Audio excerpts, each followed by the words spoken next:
to order. Welcome to meeting number 43 of the House of Commons Standing Committee on Finance.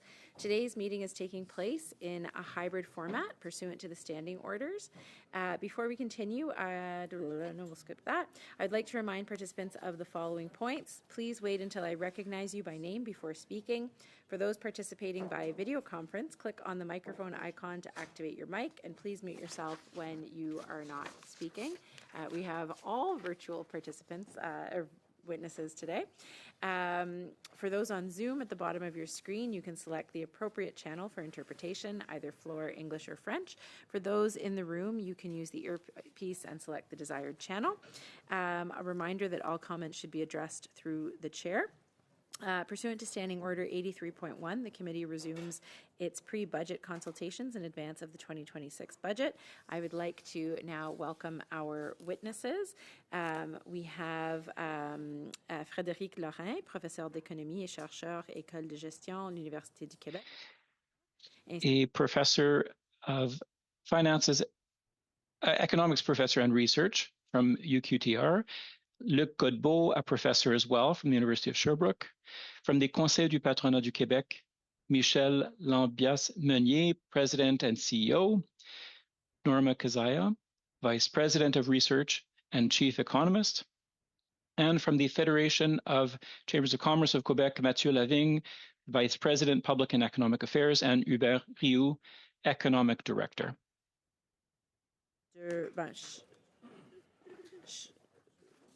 They're here separately, right? But they're together?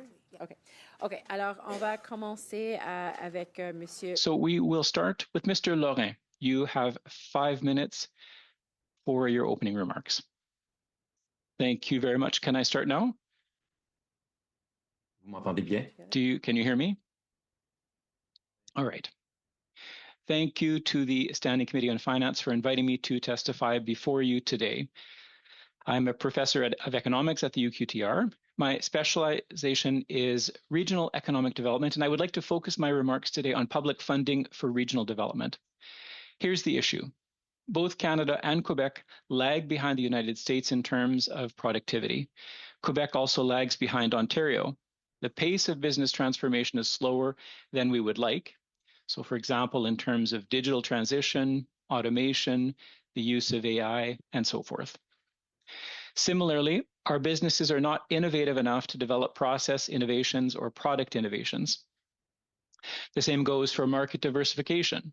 Our businesses aren't doing enough to export outside the US. And yet, there is a very wide range of government programs to support productivity and innovation and market diversification at both the federal and provincial levels, as well as with BDC, DEC Canada, Investment Quebec, and others. So tax credits, direct support, grants, low interest loans, and more. So why don't more companies take advantage of these financial incentives? The fact is that for the vast majority of SMEs, the problem isn't project financing. So where's the problem? So every business project involves a certain degree of risk and uncertainty, but how can this be properly assessed? The more information a business has, the better it can assess and manage risk, and the more uncertainty decreases. But business leaders aren't omniscient.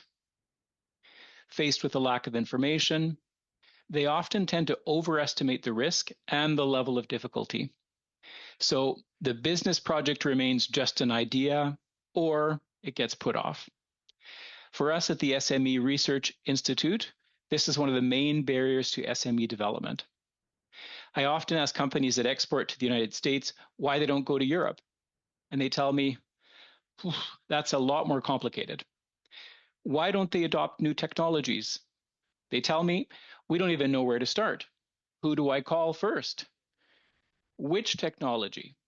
Everything changes so fast. So imagine a government official sitting in an office waiting for these companies to come to them for their programs.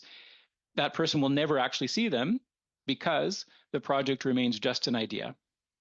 That's why I'm proposing a much more proactive, on-the-ground approach. Visiting companies and analyzing their capacity to carry out various development projects. In other words, fostering projects that otherwise wouldn't happen based on the company's capacity, with the assurance that the company can then count on a full range of support. That's what I call extreme upstream interventions. Right at the very start of project ideation, when the project is still just a vague idea in the business leader's mind. The goal is to create a spark, a process of activation.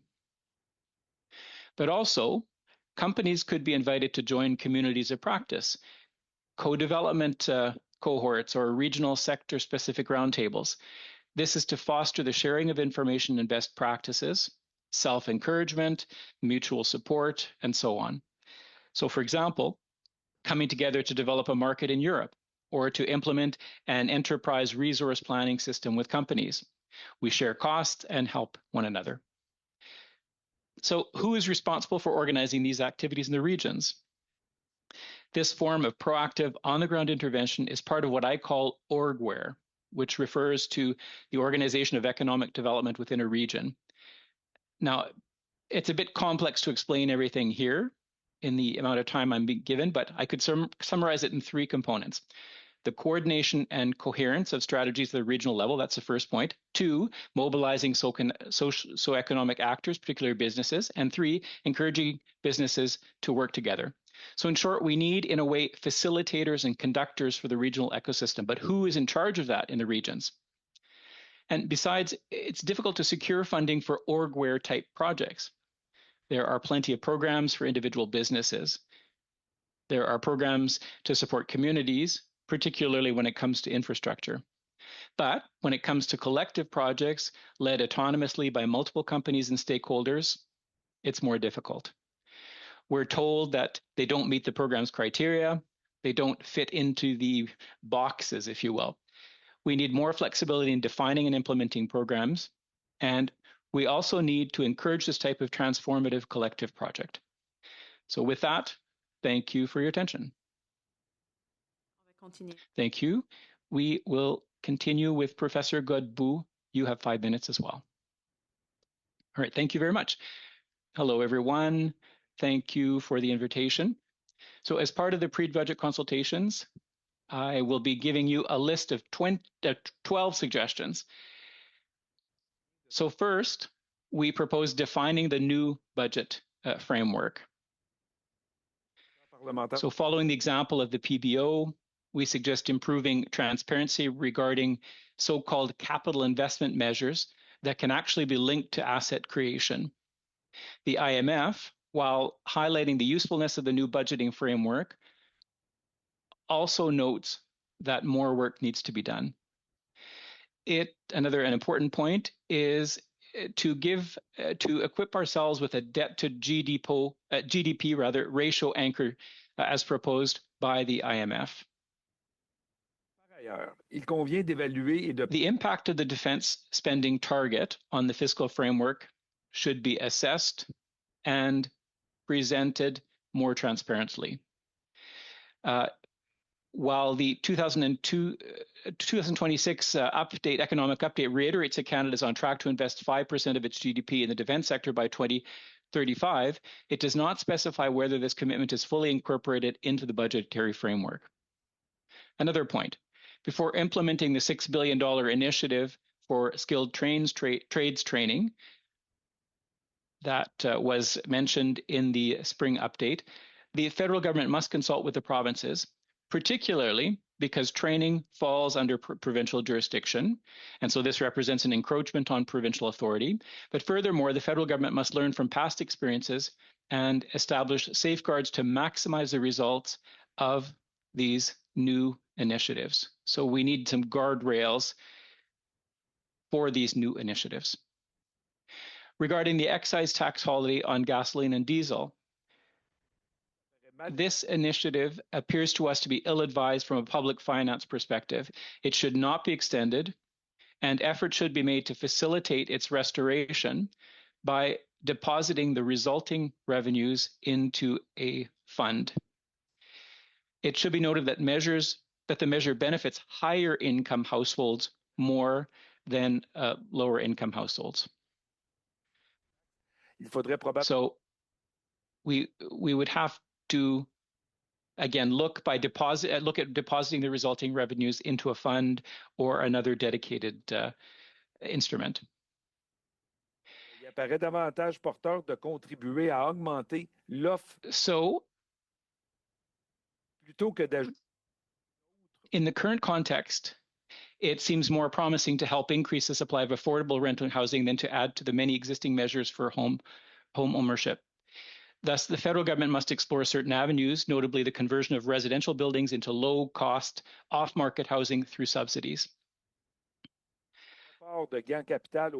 So, by offering a capital gains deferral to private owners of residential buildings if they sell to a nonprofit operator, provided that the operator reinvests over 10 years in the construction of new rental housing. So that's the first option, and it was actually a Liberal pledge. Another option would be offering a capital gains exemption for the donation of rental housing buildings to a nonprofit operator, which will convert them into affordable off-market housings. So these are not expensive ideas, but they could be interesting to take a look at. Regarding the federal $1.7 billion allocation to the provinces to enable them to take measures to improve the housing supply, the federal government must ensure equitable treatment of the provinces. There are differences provincially that could cause issues. So on the issue of international taxation, we must not back down. We must reassess the Canadian tax system in light of the of global minimum tax. And so even if we've abandoned the digital services tax, we must revisit the issue of taxing the digital economy. Not only have France, Italy, and the United Kingdom, among others, retained such levies, this repeal in Canada does not appear to resolve the trade dispute with our neighbor. By eliminating the digital service tax, Canada is depriving itself not only of revenue, but also of means to tax profits derived from the artificial intelligence services that have the potential to reduce revenue from traditional tax bases. So without going into detail, I would suggest revising as well the guidelines governing the taxation of crypto assets. And I know that my time is running out. There are a lot of budgetary announcements that are being done outside of the budget period, the traditional period or the economic update. And so we should be limiting our announcement. Thank you, Professor. We have to stop. Your time is up. On va continuer maintenant avec les représentatifs. Now we will continue with our representative from the Conseil du Patronat du Québec. You have 5 minutes. Thank you. Thank you for this invitation. So the Quebec Employers Council, the CPQ, thanks you for your invitation. So in the current context of a trade war, profound changes in our relations with our main economic partner, and of course, geopolitical tensions putting pressure on energy prices, the CPQ believes that now more than ever, we must focus on what we control here in Quebec and Canada. We have to strengthen our business environment, stimulate investment, improve our productivity and competitiveness, diversify our markets, and support our capacity for innovation. This is essential to ensuring the resilience of our economy and maintaining the standard of living for Quebecers and Canadians. So the recommendations we're presenting today aim to strengthen our economic and industrial fabric so that we can better cope with the current uncertainty that we're seeing and that we're every day, and the challenges that we're seeing on the horizon. So first of all, on the regulatory front, project approval processes in Canada remain too lengthy and too complex, and they're not coordinated enough as well. That's what we hear this from many of our members. The proliferation of stakeholders and the lack of coordination hinder the implementation of both private and public projects and stifle investment.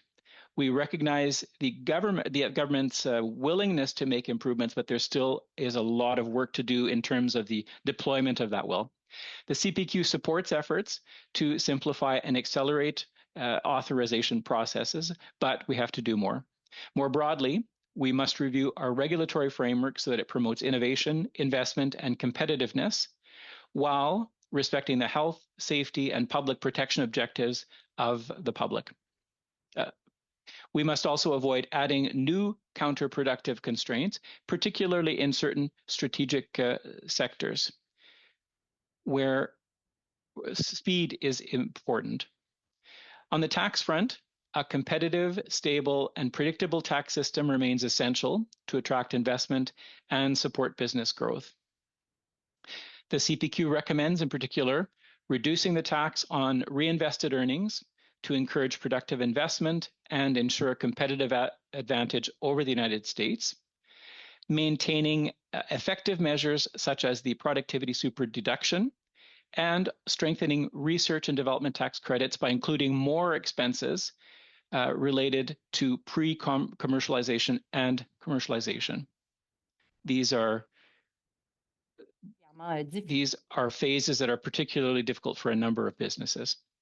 We also believe that any increase in general or sector-specific taxes that would further undermine business competitiveness must be avoided. Industry, the forestry sector, and copper.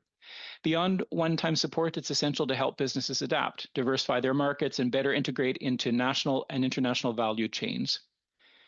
This involves, in particular, improved export support and initiatives that promote trade within Canada itself.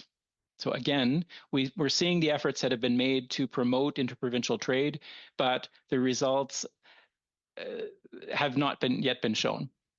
The CPQ also urges the government to pay particular attention to strategic sectors such as telecommunications and life sciences, notably by improving certain regulatory aspects.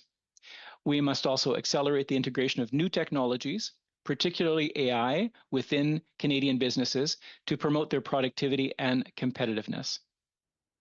Regarding energy, the CPQ believes we must focus on a diversity of supply sources and on the principles of energy efficiency, conservation, and the right energy for the right use at the right cost, while also strengthening our energy independence. Regarding public procurement, we believe the government must use its purchasing power more strategically. Where appropriate, priority should be given to local suppliers, and the economic impact of public contracts should be taken into account, particularly in sectors affected by regulated rates, while ensuring fair competition and sound management of public funds. This would help not only innovation, but it would allow to increase the participation of Quebec and Canadian SMEs. We also believe that the defense industrial strategy must help strengthen Canada's industrial base. You have 10 seconds left to finish your remarks. All right, well, I will end by saying that we recommend reinvestment in the National Fund of Investment Corridors to guaranteeing funding for public transit. And okay, thank you. Avec les représentations des fédérations des chambres de commerce du Québec. We will now continue with the Federations of Commerce of Quebec.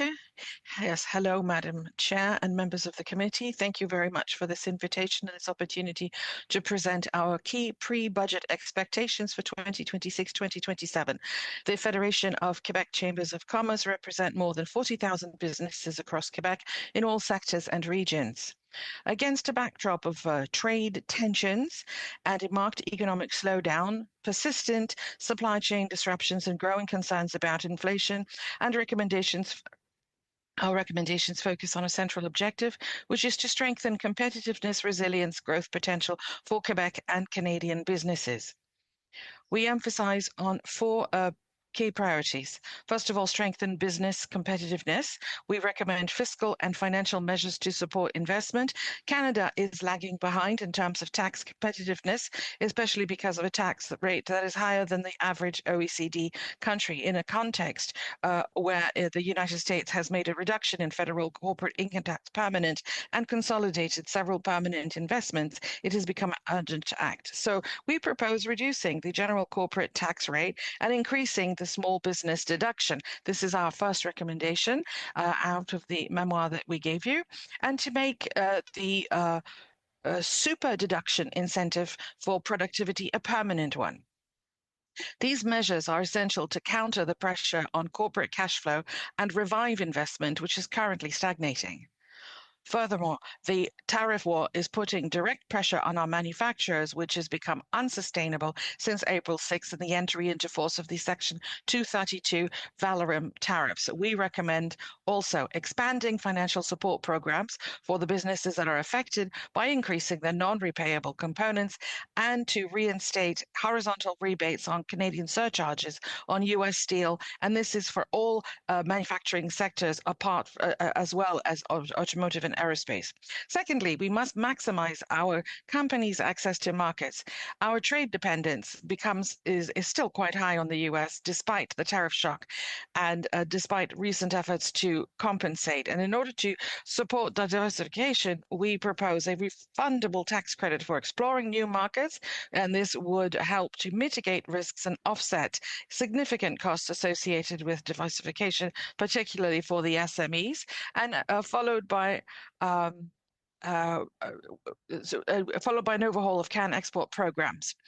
We also recommend providing greater support to strategic sectors, notably through access to capital for advanced dual-use technologies in defense and incentives promoting the adoption of sovereign digital solutions by private companies. That is our eighth recommendation. So the third priority, which I think should be permanent for all of businesses in Quebec, where there are more than 100,000 jobs that are vacant, 70,000 outside of Montreal, and restrictions on the TET program have had major economic impacts on businesses, compromise their growth, and in some cases, even the businesses' survival. We know that the labor market is undergoing rapid transformation, and soon it will affect a significant portion of jobs.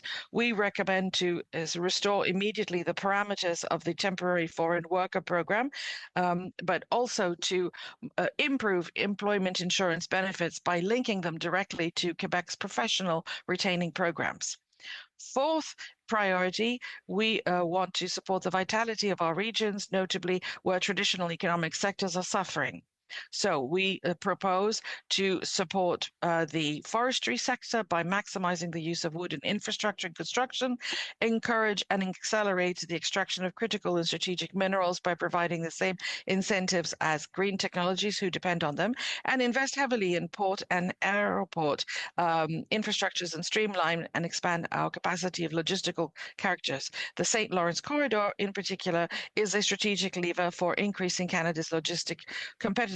In short, our recommendations revolve around a single priority, giving businesses the means to invest, innovate, and capture new markets in a more competitive economic environment. And in a context of uncertainty and transformation, the upcoming federal budget will be critical. Thank you for your attention. We'll be happy to answer all questions. Thank you, Mr. Lavigne. We will start now with 6 minutes. Mr. Lefebvre. Thank you very much, Madam Chair. Thank you to all of our witnesses. Thank you for being here today with us. I will start with Mr. Lavigne and the Federation of Chambers of Commerce. I would like to know what kind of negotiations, well, we know with the negotiations of the US, we see that Canada has put a lot of energy to carry out agreements that are outside of Canada as well, with Mexico. And so how do you see this? How do you see this energy that has been put into it? Are we putting more emphasis? Should we be putting more emphasis with the US? Well, I'll let my colleague Hubert respond. I forgot to mention his presence. I'm actually wrapping my own fingers right now for forgetting to have mentioned Hubert Rio, Economic Director. Thank you very much, Mathieu. Thank you, Mr. Lefebvre. Yes, for us, of course, this is an absolute priority. Since April 6th, we have said the ad valorem tariffs are unsustainable. Many businesses, manufacturing businesses, especially those who make high-value products, this has been a huge shock for them. And so there's no doubt that in parallel to the negotiations of the CUSMA renewal, we have to have this as a priority. But in the meantime, while this is agreed upon, there are things that we can do on our side. And this is why we would like support programs for any business that is affected by these tariffs be helped out, and especially when it comes to the countermeasures which affect importations of steel. So this was very relevant up until January, and it's even more so now. So if the PM was in front of you, and what would you say to him? What kind of recommendations would you make to him in regards to the negotiations with the US, and what sort of efforts should be put into settling this issue as fast as possible? What would you do? Well, of course, everything that my colleague has just said is very, very important. Some businesses are actually threatened in their very survival. Some businesses are inches away of closing their doors permanently. But the first priority, and this is why I said so first, we have to look at our own fiscality, our own tax. Our tax rate is too high. We are not competitive compared to the US. Apart from the tariffs war, there are some tax reductions have been made permanent in the US, and already that made us less competitive. And this is a lever that the federal government can control, regardless of what the Americans do. This is something that we can control and we can do. So that is our first recommendation. I'll stay with you. Then I have a question for Madame Meunier, but I do want to ask you as well. How can we accelerate the integration of AI within our businesses? Because we know that we are lagging behind in productivity in Canada. So how can AI help us in this regard? Well, some good steps have been taken in the right direction in the last few months for the sovereign calculations. We salute measures that have been making, but what has been missing from this is an adoption of the technology. AI and cloud solutions as well in private businesses. So we think that fiscal incentives to adopting this technology could help, and it would help. This is with technological solutions that could be found in Canada and in Quebec, and this could help us in our digital sovereignty quest, and it would also accelerate the adoption of said technology by our companies, and it would really help us to make us more sovereign, especially for the SMEs. So I'm asking the same question to Madame Meunier, who said we need to accelerate the integration of AI in our businesses. What do you have to say about this as well?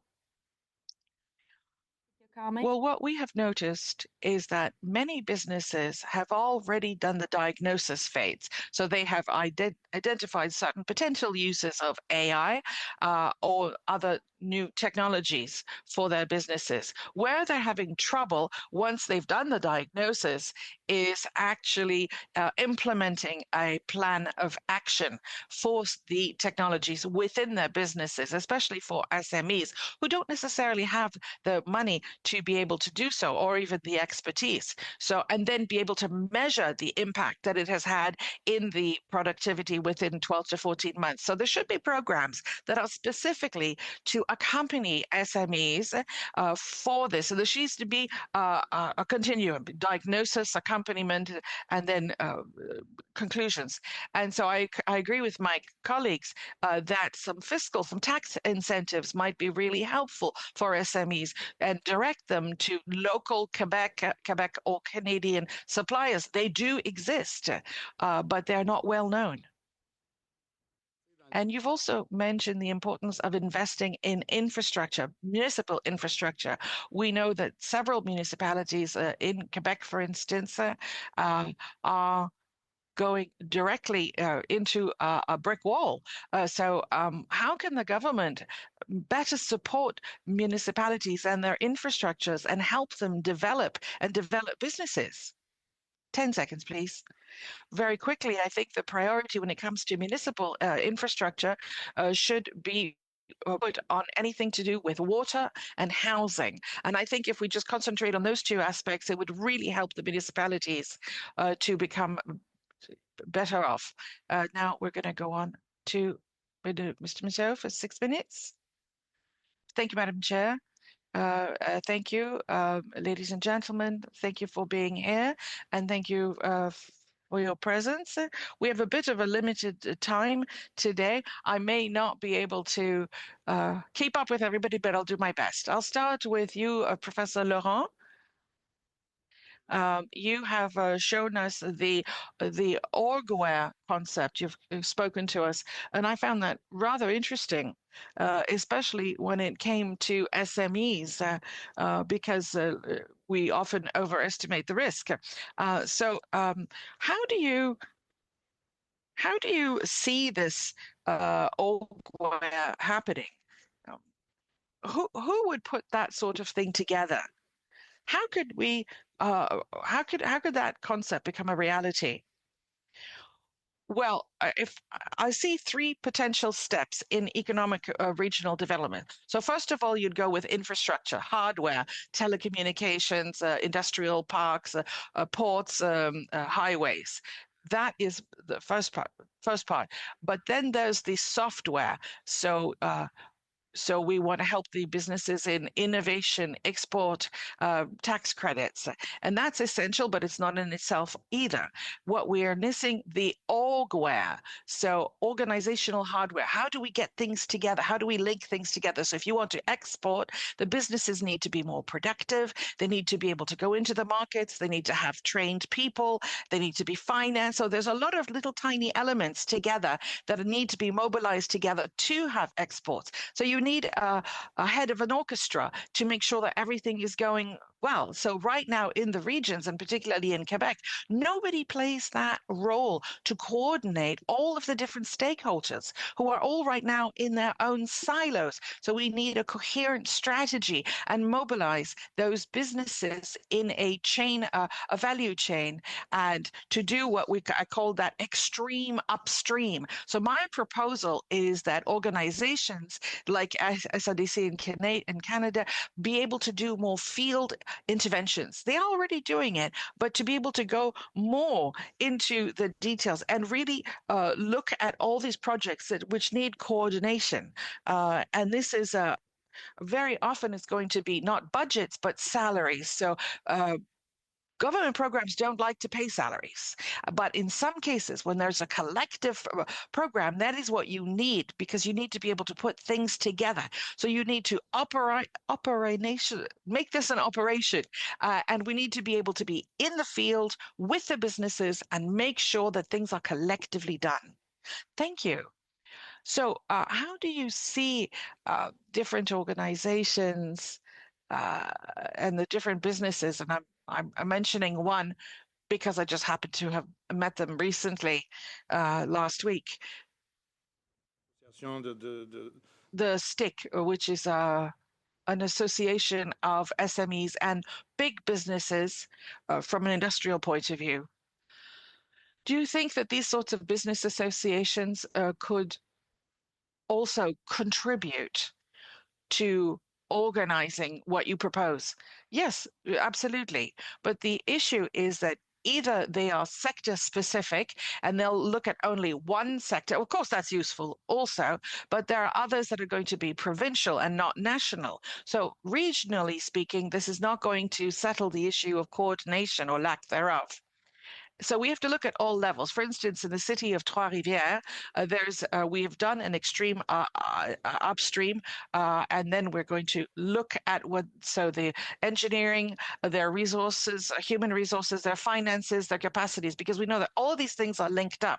But the issue is that some businesses they support exports or they support innovation, and then you can't do that 360 key in hand, because people say, no, but there's already this financing and this program and that program. But what we need is to coordinate everything together. And at this moment, it doesn't exist. Thank you, Mr. Godbout. Very happy to see you. Me too. So you've made some very concrete proposals today. I would like to talk to you about the digital services tax. How is it that you see this digital service tax evolving? Do you think it could be applied in a larger way, because we know that it was eliminated? But if it were to come back, how do you see it practically working? Well, it's especially that it was eliminated a little bit quickly, in my opinion, and it could have been a lever, and we're talking about $1 billion a year. But other countries in the G7, and 3 of them did not eliminate it. So we have to think about this. So how can we put it back? And I agree, maybe it could be enlarged, but could we get it back, especially with the idea of AI in the background?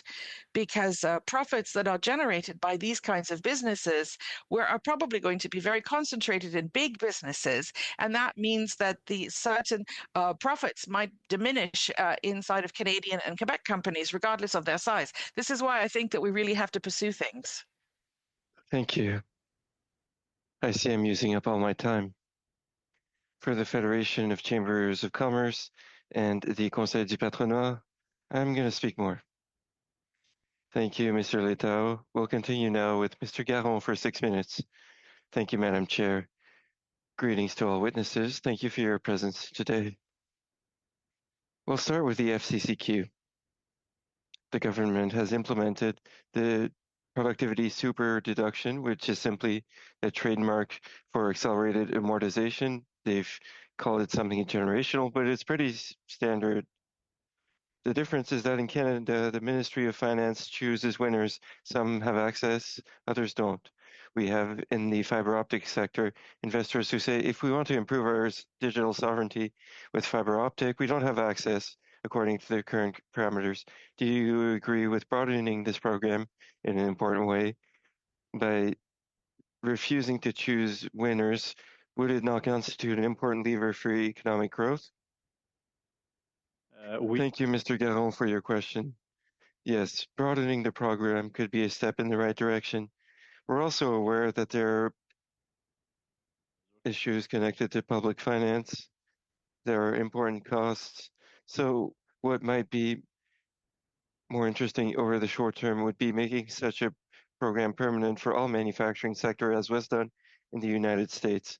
Currently, a phase out is expected from 2030 to 2033, but we know that most companies are planning their investments over many years in advance. So it's counterproductive to plan a phasing out of this measure, especially when the United States are attracting manufacturing investment so aggressively through their tariffs and other programs.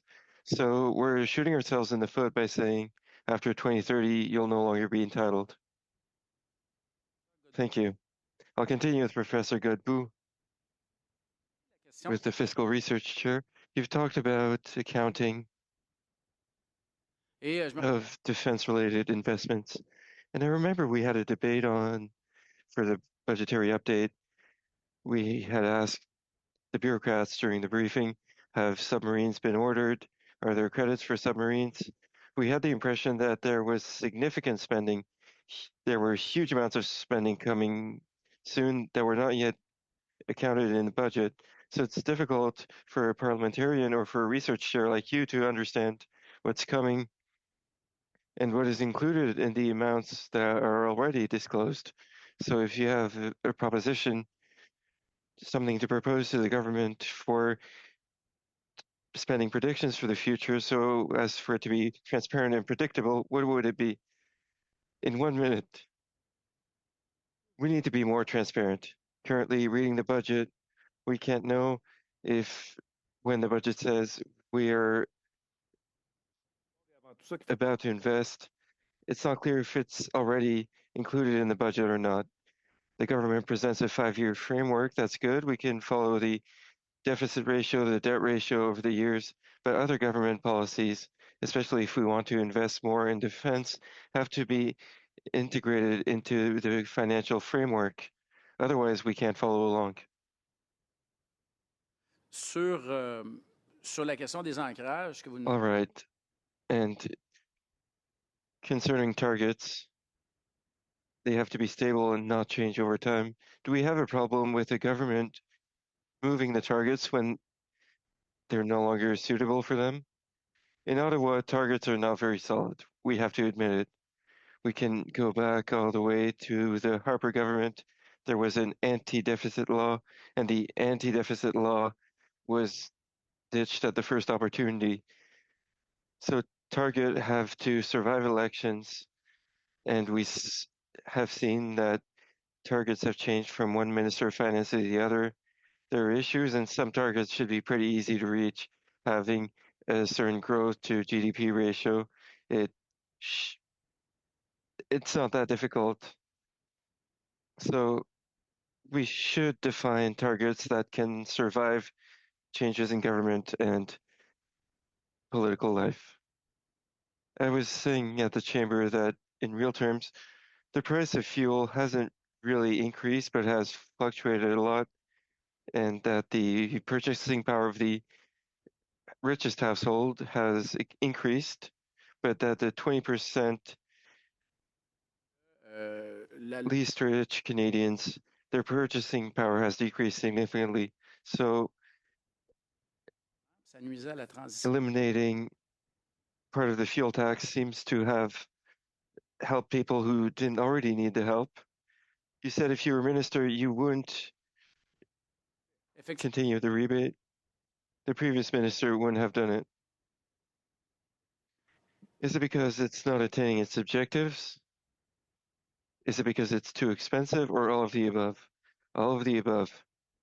It doesn't help us reach the intended objectives since we give more to richer than to poorer households. And we can look at the case of Ontario, which had 6-month rebates that were prolonged and extended until the tax was eliminated. Do you believe that oil companies have really reduced the price of fuel, or was it temporary? Over the short term, the prices have probably reacted, but studies in the past have showed that in this type of economic market, producers can recover part of the tax decrease. It's incredibly difficult to track. Thank you, Mr. Garon. We'll continue with Mr. Deltel. Welcome to FINA. You have 5 minutes. Thank you, Madam Chair. I'm very happy to be taking part in this prestigious committee. Very happy also to see all these distinguished guests, essentially from Quebec. We greatly appreciate them. And I would like to ask a question to the witnesses of the FSCCQ, Mr. Savigny and Rioux. You talked about how there should be the same fiscal incentives for critical minerals as for green energy. Can you explain why that should be done according to you? Greetings. Thank you for the question. I would say simply as a matter of coherence, because to successfully transition towards a green economy and clean energy, we need many different things, but especially critical and strategic minerals. So it's a critical part of the continuum of the same value chain. If we invest in technologies that require critical and strategic minerals, there should be incentives for producing these minerals, especially given that in Canada, we have reserves of these minerals. So just as a matter of coherence, we don't understand why there is not such an incentive in place. Earlier, you talked about international competitiveness of Canada. If I understood correctly, we are lagging behind in many respects, and many things should be done to increase our competitiveness. Can you explain what was done in the United States and what makes it so that today in Canada we're lagging behind with our main trade partner, but also our main competitor, that is to say, the United States?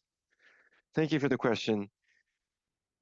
Under the first administration, there was a significant tax reduction, a corporate tax reduction, which went down to 21%. And this tax break was made permanent in last year's Big Beautiful Bill, which makes it so that at 21% at the federal level and in many US states, the corporate tax is between 0 and 5%. For many of Quebec and Canada's important partners, it means that for Quebec and Canada at 26.5, we're not very competitive. This has an important impact on our companies and their competitiveness relative to American competition. And the Tax Foundation's International Tax Competitivity Index puts Canada in 22nd place of OECD countries, notably because of the higher than average tax rate, corporate tax rate. So we indeed do believe that a reduction of the federal corporate tax rate would be welcome.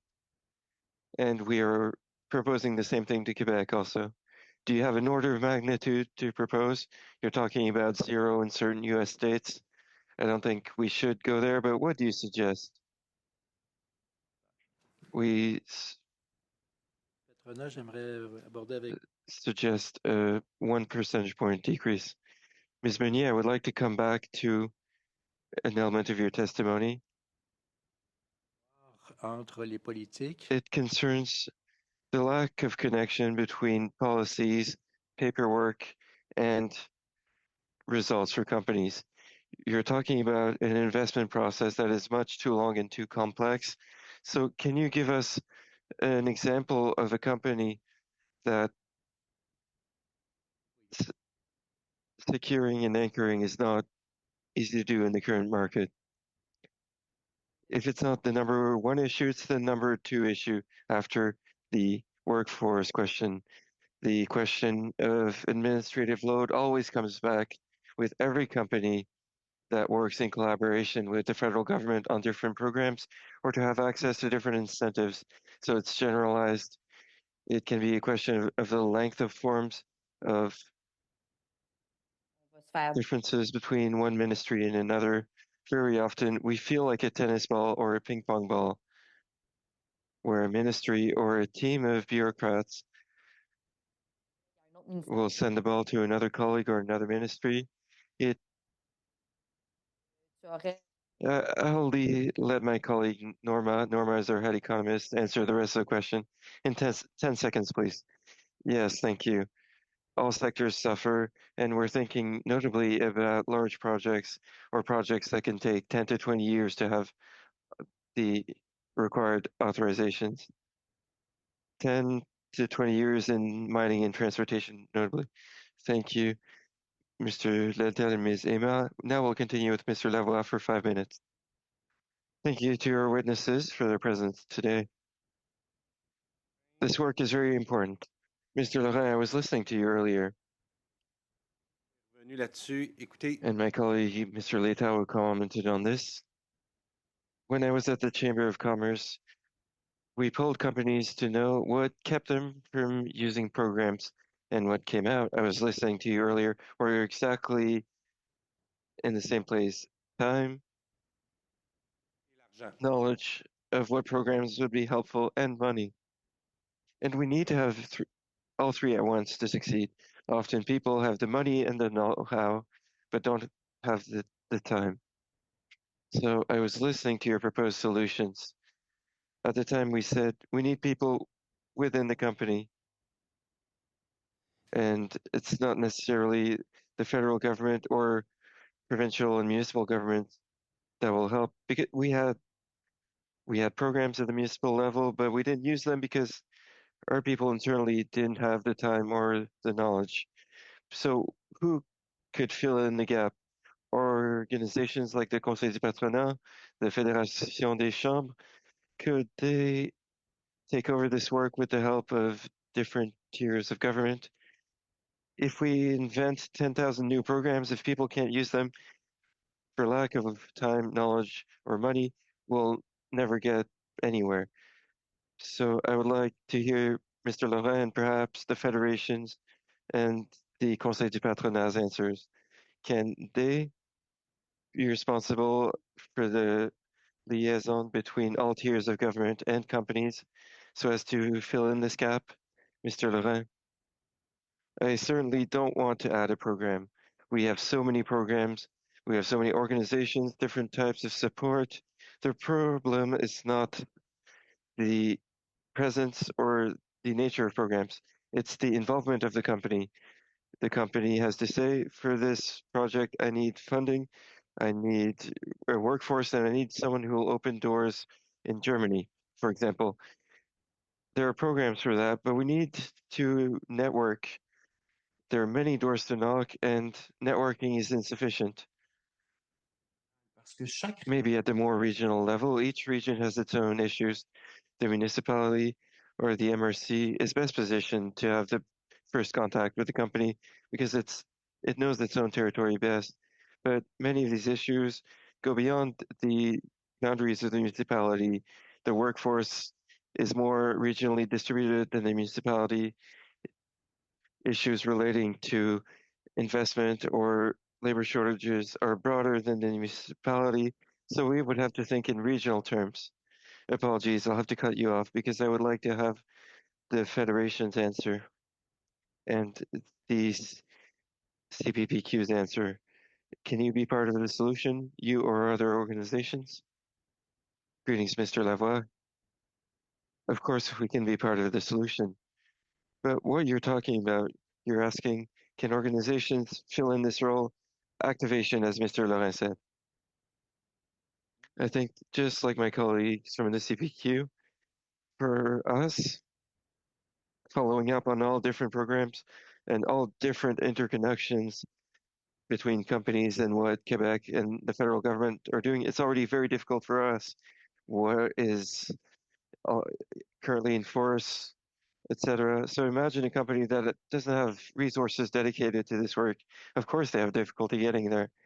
CPQ, maybe I can finish quickly. Concerning capacity, probably yes, because we already have other accompaniment programs for small and medium-sized businesses and many organizations on the territory that act in complementary ways and don't try to take over existing expertise.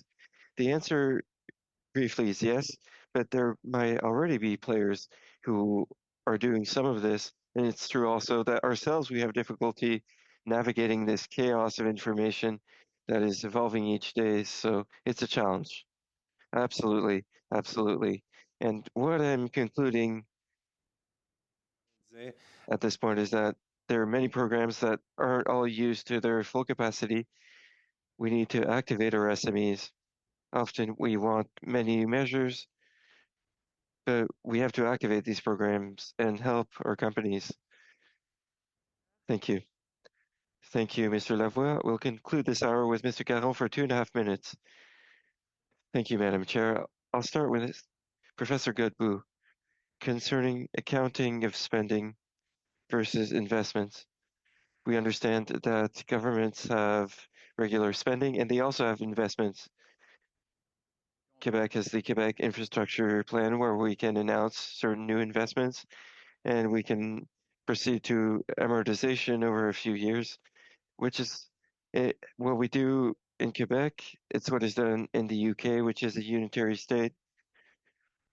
But in the Canadian context, we had asked the staff to carry out calculations, and I think it's something like 4% of public capital in Canada is federal property, and the vast majority is privately accounted for.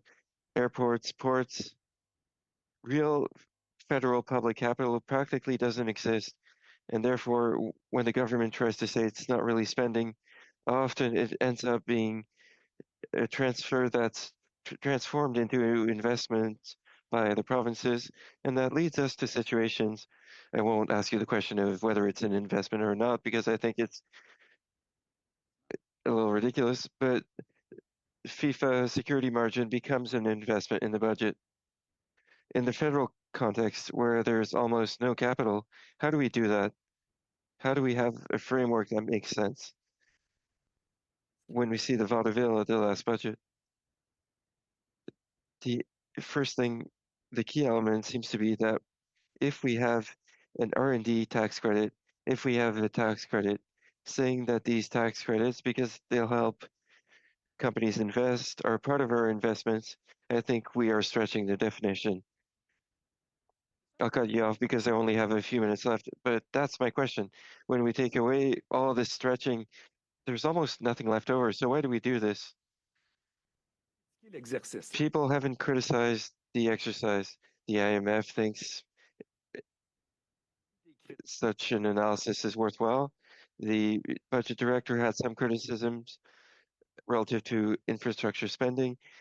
we're in the same place. We don't think the analysis is useless, but it needs to be clear in what is investment versus operational spending. Thank you. Thank you, Mr. Garon.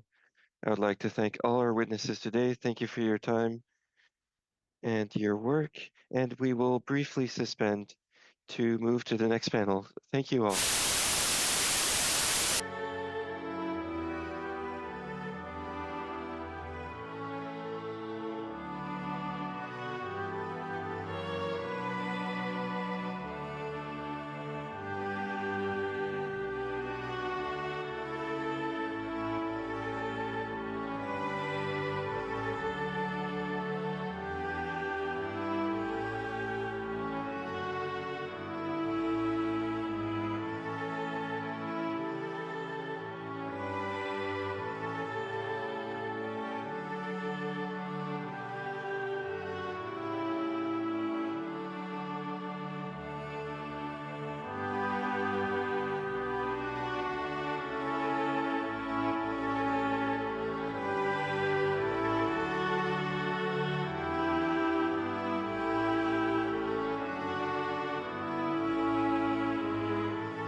witnesses, I would like to remind participants of the following points.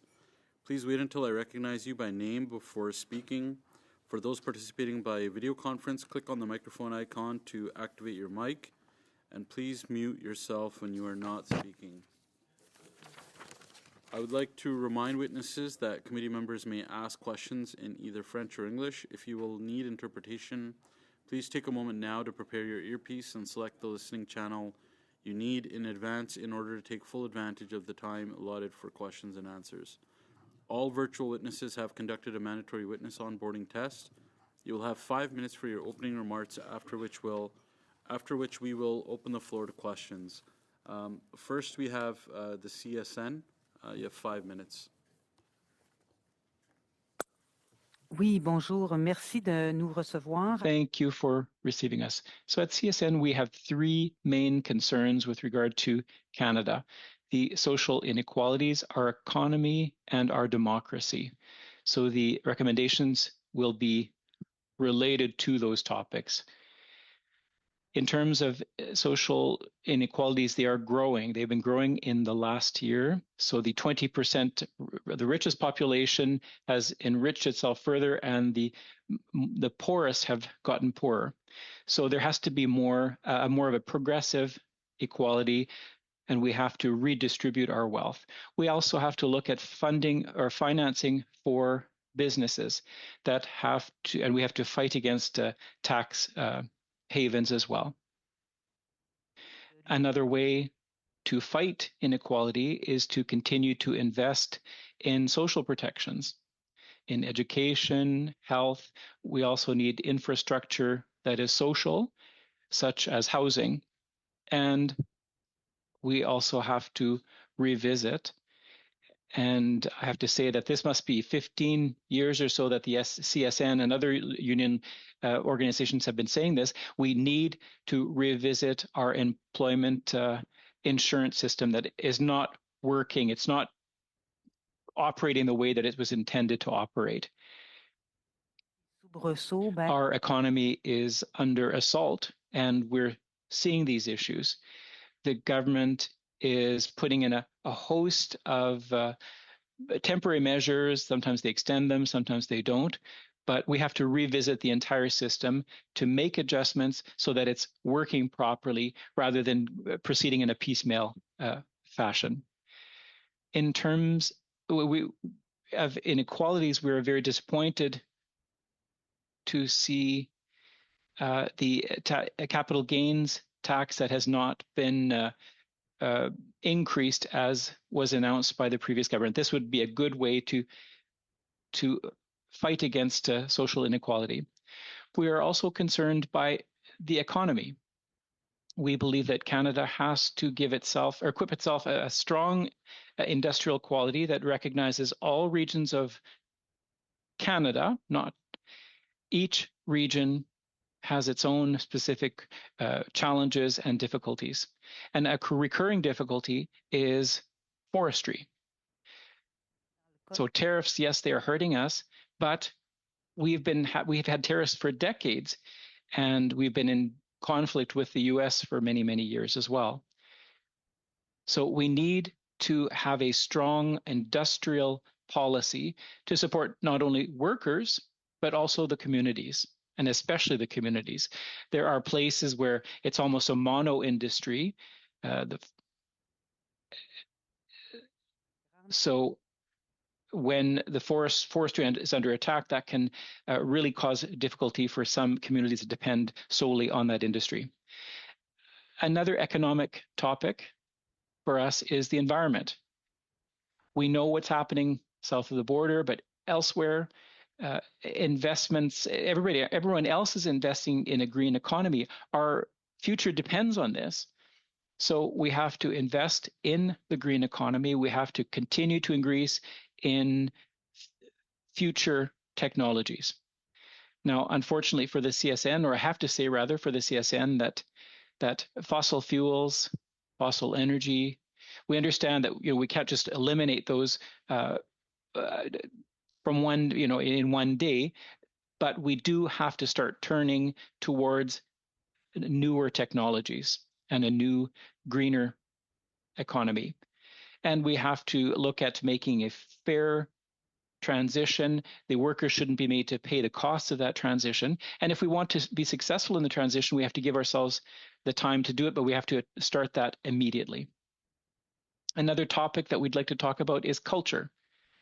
It's very important that we protect culture in our economy. It's an important player in negotiations with the United States. So it's very important for us to protect what makes us special, especially the Francophone region of Canada, but not just the Francophone region. This conflict with the United States made us understand that nobody wants to be the 51st state, but we need support for the cultural industries, Francophone and as well as elsewhere. FTQ for 5 minutes. Oui, bonjour. Merci beaucoup de l'invitation à venir témoigner dans le cadre des consultations prébudgétaires. Thank you for inviting me. My name is Colette Léger. I'm the Director of Research for the Fédération des travailleurs et travailleuses du Québec. We have 600,000 members working across all sectors of the economy and in every region of Quebec. Quebec and Canada face numerous challenges, whether it be the trade war, climate change, or the housing crisis. We will focus our remarks on the main challenges faced by our members and the solutions that could be put forward by the federal government. First of all, supporting workers. The majority of the FQ2's membership comes from the private sector. Our affiliated unions, which operate in the sectors most affected by tariffs, are seeing bad news pile up week after week. But we won't change the economies of Quebec and Canada overnight. That said, it doesn't mean that there's nothing we can do. So we believe it would be very promising to establish one or more industrial policies to capitalize on Quebec's strengths as well as the needs of the population. These policies should focus on revitalizing the manufacturing sector, specifically in secondary and tertiary processing, by fostering the development of new synergies and collaborations within sectoral and industrial ecosystems, as well as better integrating research and innovation to add greater value to Canadian products. Employment insurance is another issue. Depuis quelques années. We've seen this in the last few years, and the pandemic highlighted the fact that the employment insurance system does not adequately meet the needs of workers. Fewer than 4 in 10 unemployed people qualify for benefits, even though they all pay premiums. So a reform of the system is urgently needed. And the brief that we've tabled contains several recommendations to that effect, including making several temporary measures permanent. There's also the issue of public and universal drug insurance plan. The current situation, our members are telling about skyrocketing costs. Many people are wondering if we'll lose that insurance plan. So it's untenable right now. Costs continue to rise, and a significant portion of the population, approximately 10% in Quebec, and it's even higher in vulnerable populations, go without prescription drugs due to lack of funds. In 2024, the FTQ welcomed the adoption and enactment of Bill C-64 and the expansion of drug coverage, which represents a good first step, but it's now essential to implement this important program to reduce public health care costs, as well as the financial pressure on the population and ultimately on their ability to stay healthy. Collaboration between the federal and provincial levels is both desirable and possible, provided that the respective jurisdictions of each level of government are respected. Now, the housing crisis, another issue. The housing situation is a major concern for the FTQ. Rent and real estate prices are completely out of step with workers' ability to pay. The increased reliance on food banks and the use in homelessness and the rise in homelessness, are directly linked to the difficulty of funding affordable housing. Just because we're seeing a slight increase in the vacancy rate doesn't mean the crisis is over. This is becoming a problem not only for the quality of life of the people we represent, but also for Quebec's economic vitality. Dysfunctions in the housing market are affecting the job market. People are moving less and less for fear of losing affordable housing. And this loss of residential mobility is a loss for Quebec's economy. And there have been a lot of studies that show that this money is not invested elsewhere in the economy. So there is not one simple solution, but the federal government can play a leading role by significantly increasing investments in social and community housing to meet the needs of the most vulnerable and those with the greatest housing needs.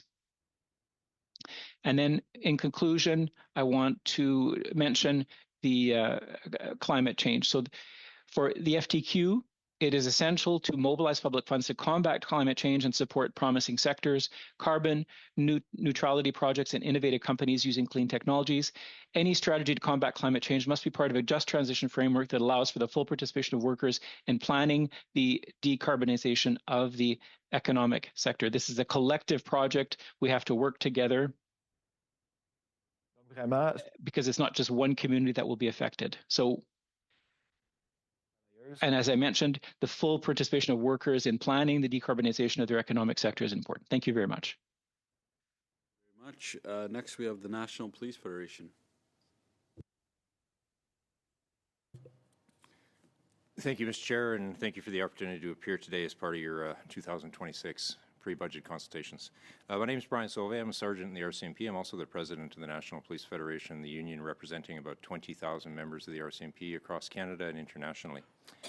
The federal government has emphasized the need for fiscal responsibility, nation-building investments, and protecting Canadians in an increasingly complex security environment, including in the Arctic. Our recommendations will speak directly to those priorities. Public safety procurement is not a back office function. It's a mission-critical issue. When procurement fails, our officers end up carrying expired equipment and working with 20th century tools against 21st century threats. This is bad for member safety, bad for public safety, and bad for the federal balance sheet. Today, RCMP equipment procurement is split across internal RCMP units, central agencies, and Public Services and Procurement Canada. Because no single entity owns the full life cycle, from business case to contracting to renewal, projects get delayed, retendered, or simply overtaken by other priorities. Life cycle management is piecemeal, and there is no one office clearly accountable for ensuring that critical equipment is replaced before expiry, then years later. We have lived the consequences. For example, the RCMP's service pistol replacement took more than a decade from life cycle expiry to contract award, while comparable police agencies completed similar procurements in 2 years or less. Body-worn cameras and other core technologies have followed similar multi-year paths. Across just the pistol and body-worn camera procurement programs, these delays have driven a conservatively estimate overrun cost of $6 million in wasted spending, avoidable inflation, and redundant tendering, as well as the cost of keeping legacy equipment on life support instead of replacing it once with the right tools. The government has already demonstrated through the new Defense Industry Investment Agency that it is willing to treat mission-critical capabilities differently, with a strategic roadmap and a single point of accountability. That same logic must now be extended to public safety. Our primary recommendation is that the government establish a Public Safety Procurement Secretariat and a Public Safety Industrial and Procurement Strategy parallel to the Defense Industrial Strategy, initially focused on RCMP equipment, but scalable to other public safety agencies. This would create clear ownership from start to finish, streamline approvals, align RCMP and PSPC under a single mission-critical framework, and embed lifecycle planning so equipment is renewed on schedule and on time. Every dollar invested in that streamlining will be repaid many times over in reduced delays, fewer failed competition, and less money wasted. Beyond procurement, we support the government's Budget 2025 commitment to add 1,000 RCMP personnel to federal policing over the next 2.5 years, I guess we're down to now. Canadians expect that promise as 1,000 police officers dedicated to tackling organized crime, cybercrime, and foreign interference. Anything less than 1,000 sworn members, whether they be regular, fully sworn police officers or special constables with police officer status, falls short of that expectation and commitment and of long-standing expert recommendations to bolster federal policing capacity. These positions must be sworn, and they must be truly additional, not simply lateral transfers that leave other parts of the RCMP short-staffed. And finally, we urge the committee to support a public safety broadband network. A PSBN is critical infrastructure for a modern, resilient Canada. It would give first responders secure, interoperable communications built by leveraging existing telecom infrastructure. It would directly support Arctic sovereignty and northern security, improve broadband-based emergency services, and align with the government's goals around rural communities. Threats from wildfires to foreign interference occur every day, and our communications infrastructure must be built for that reality. Taken together, these recommendations represent practical investments that will save money over time, strengthen national security, and support the government's nation-building agenda. It's time. Thank you. Yep. Next, we have Unifor for 5 minutes. Great. Thank you very much. And on behalf of Unifor, I want to thank the chair and the members of the committee for this opportunity today. As mentioned, I am the national president of Unifor. My name is Lana Payne. Unifor is Canada's largest private sector union, representing 320,000 workers from coast to coast to coast in every sector of the economy. I want to speak to you today about the economic reality that is confronting workers and why the budget must respond with effective measures to protect Canadian jobs, including well-developed industrial strategies. Canada's economy and labor market are showing cracks, with private sector industries and workplaces facing mounting pressure. These pressures are converging on Canadian workers from different directions. First, the Trump administration's trade war on Canada continues to hammer critical manufacturing industries, including in the auto, aluminum, steel, and wood products sectors, resulting in far too many idled plants, shift reductions, layoffs, and delayed investments. Second, workers are facing rising precarity with not enough supports to lean on. This precarity includes the privatization of public assets, unchecked automation and AI use, contract flipping and misclassification, workforce restructuring, and contracting out. If we want an economy built on good jobs, fair wages, and growing productivity, we need to put Canada on a new track. Budget 2026 is a critical opportunity to spark this shift by reshaping where investment dollars go and what kind of jobs are created. Unifor's budget recommendations build on three key policy pillars that our union brought to Ottawa actually earlier this year. Sell here, build here. Companies that sell into Canada must build and source from Canada as well. Worker-centered industrial strategies. We need comprehensive industrial strategies that prioritize workers' job quality and transitional skills. Promoting good union jobs. Rather than watering down labor rights and attacking the right to strike, the federal government should be strengthening labor conditions and standards and improving the conditions for fair and free collective bargaining to take place. We recommend the federal government's Buy Canadian procurement policy be strengthened, including applying it retroactively to large strategic nation-building procurements like the decision over who will build Via Rail's long-distance fleet coach cars.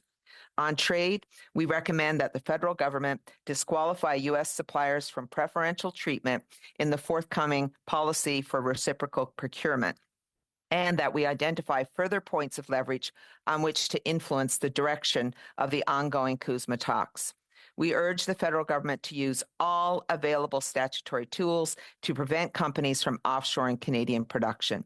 We want to see government establish strict conditions for federal funding programs to ensure any firm receiving public funds must adopt union neutrality agreements to promote good union jobs.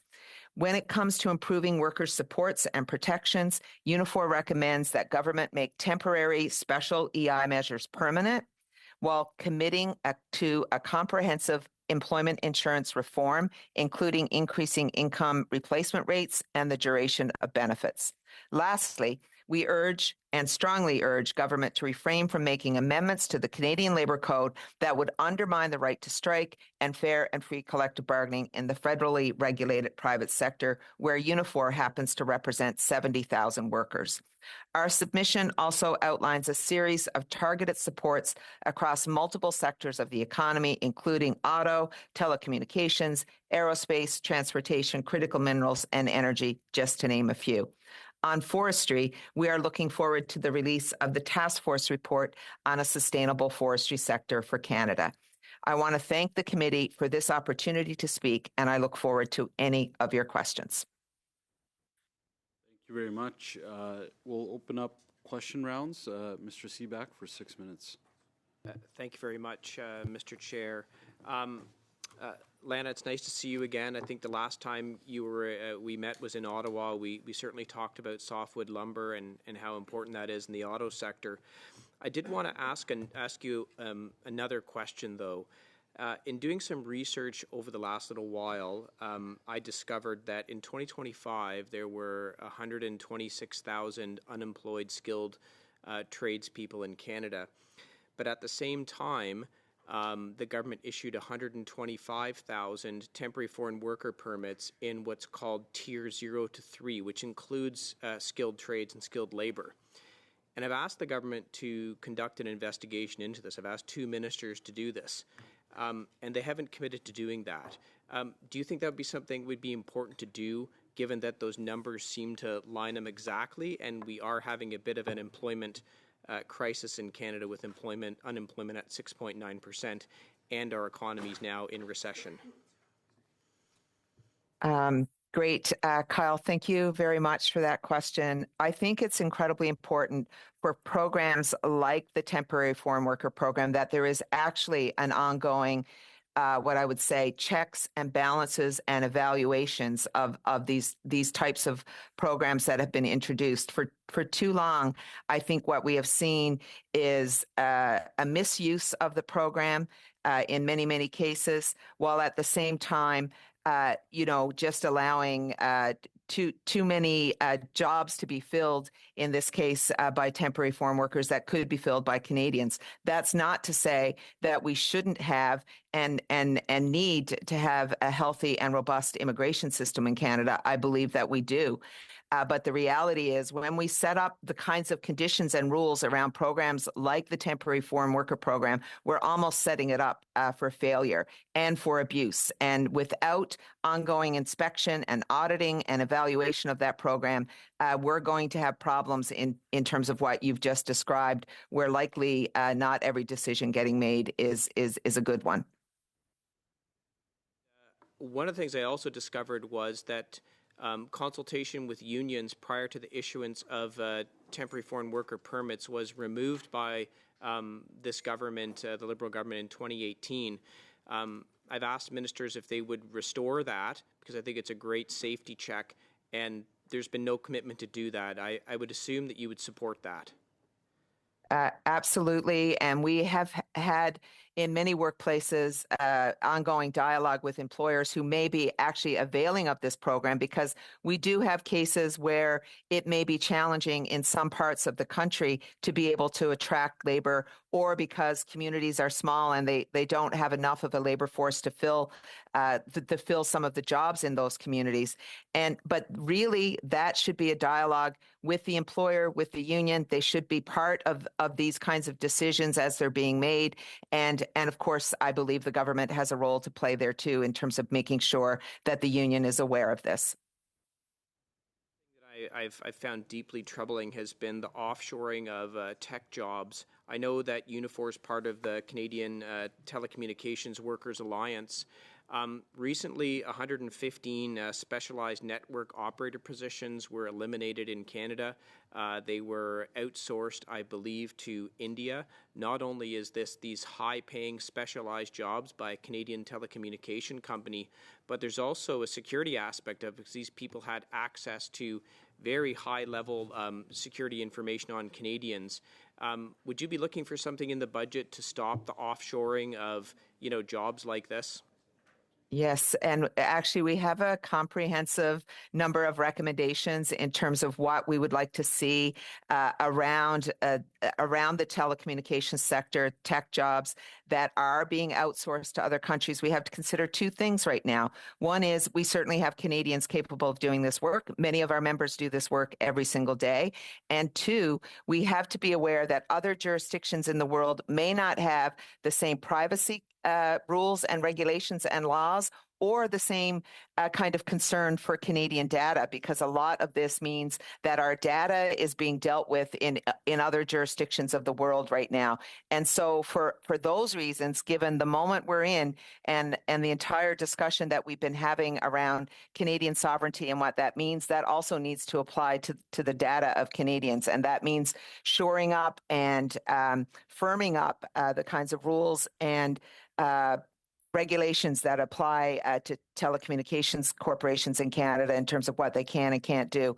And let's be clear, we actually create an environment for telecommunications companies in Canada where they are supported. They have limited competition in Canada. And so as a result of having those benefits, I would say to you, the trade-off here is strings attached to that, and those strings happen and need to be good Canadian union jobs. I think. So one last thing. The consultations that are going on with respect to changes to the Canada Labour Code by the Liberals, the rumors I'm hearing is that certain sectors of the Canadian economy, especially in supply chain, will be made essential services, thereby removing the right to strike.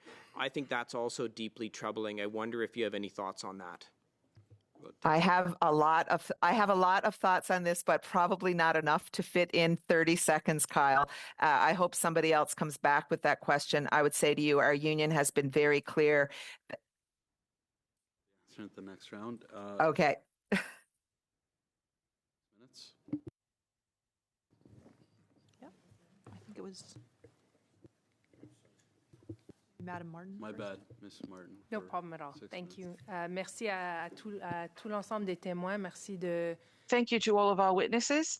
And thank you for all of this important work that you're carrying out.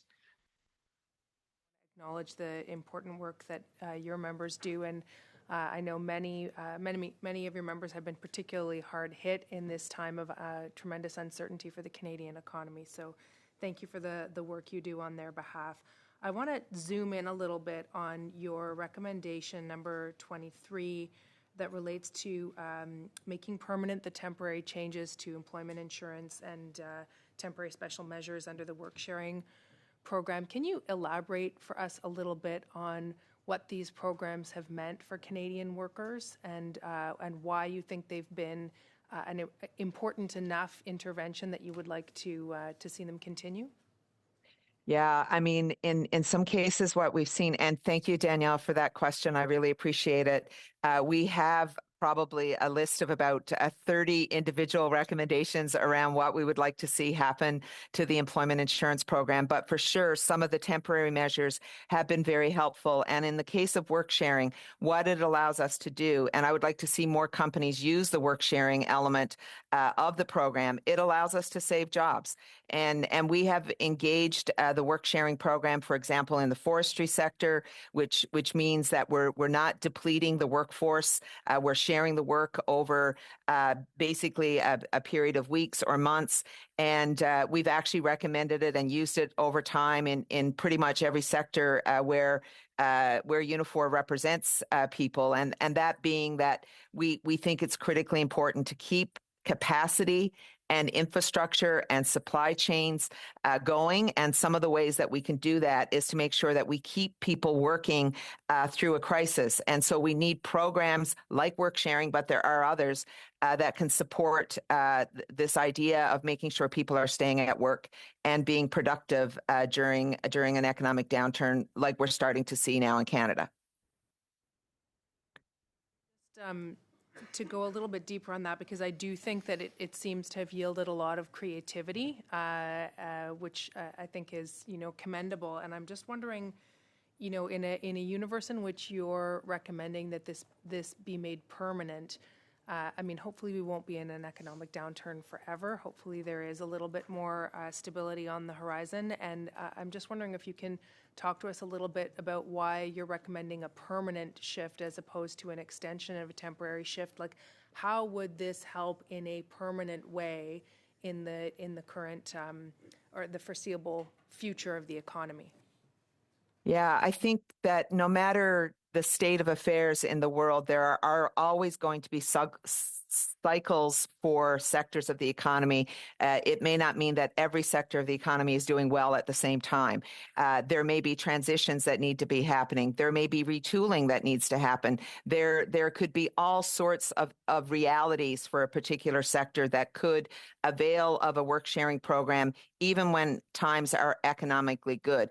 And I think that our goal here is to try to make sure that we are protecting workers through all of those different periods, whether it's a transition period, whether it's a retooling period, whether it's a trade war like we're going through right now. And you can't always predict those. So we need to have them as a permanent feature of the legislation and of the program. Just continuing on this theme about transition, you have another recommendation that relates to a just transition framework for workers in mining and critical minerals sectors. And I'm wondering if you could speak a little bit about what you envision there and why you think that this is important, particularly in these named sectors. Yeah, I mean, I'm going to ask Angelo to also come in here. He's the head of our research department because he will have even more examples to be able to use. But the reality is these are sectors that pay very good wages. They're often very much unionized. And when you look at how we build a transition for those types of jobs, it means we can't just throw people out the door and expect them to be able to survive on EI. So looking at how we build those kinds of tradition supports. Sometimes we are successful in bargaining them, I would say to you.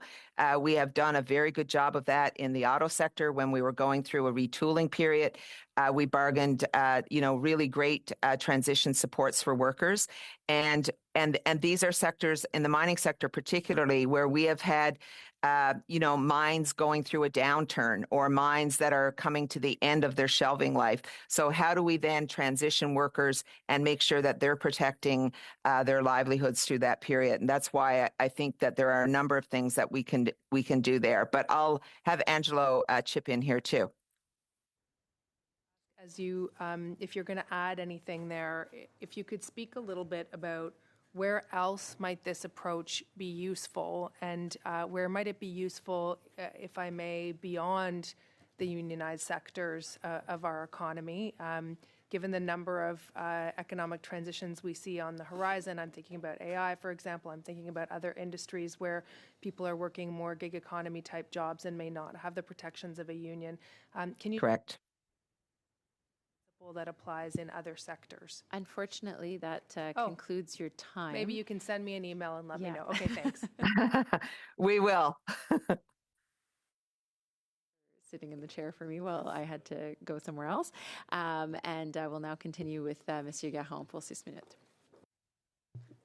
Merci, Madame la Présidente. Vous nous avez manqué. Bienvenue. Thank you, Madam Chair. Salutations à Welcome back to your own committee. Greetings to all witnesses also. Thank you for your presence. Thank you for the documents you shared. I'll start with you, Ms. Senville.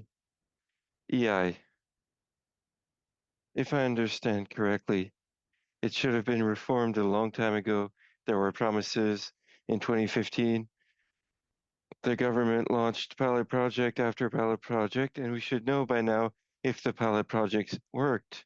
The Bloc Québécois, through Ms. Louise Chabot, who was an MP until the last parliament, even submitted a bill to reform EI. I would like to know, we have difficult economic circumstances. This program needs to insure people. It's not normal to have an insurance program that doesn't insure 50% of people who are supposed to be insured. Nobody would sign up for such insurance. what are the major points we need to change urgently with EI?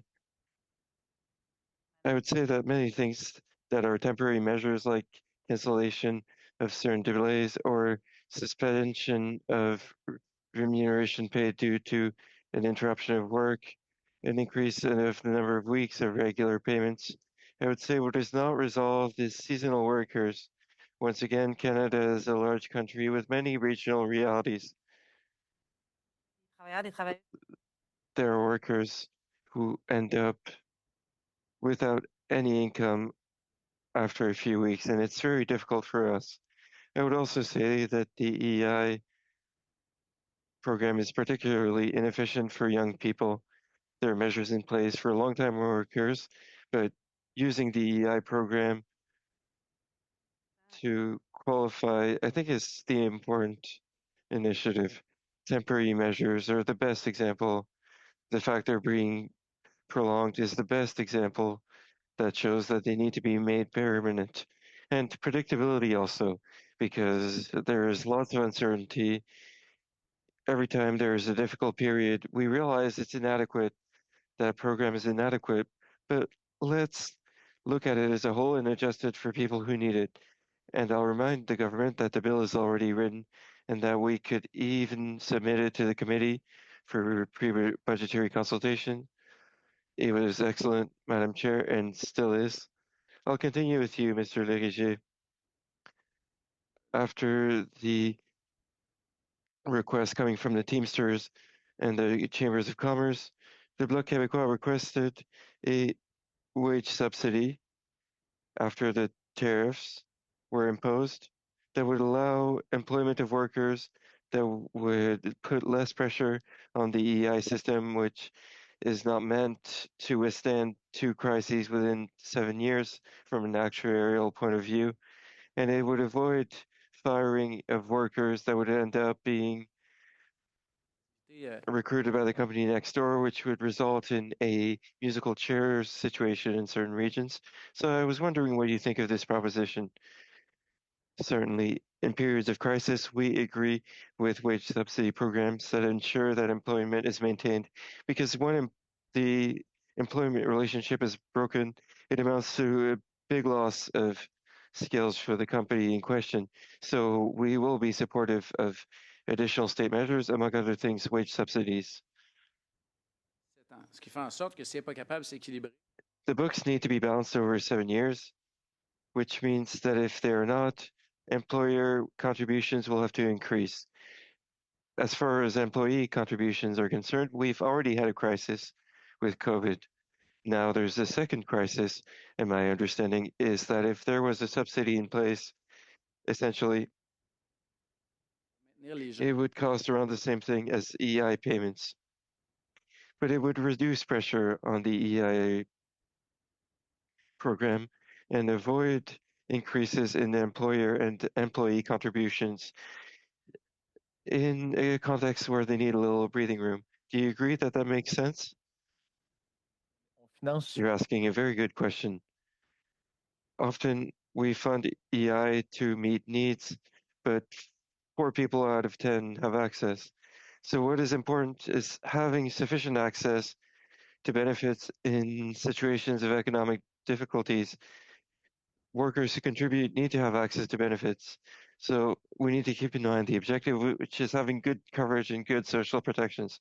Ms. Senville, I have 1 minute, but the ecological transition, the government abolished the carbon tax, ended de facto the industrial carbon tax. We won't be able to reach our Paris Accord targets.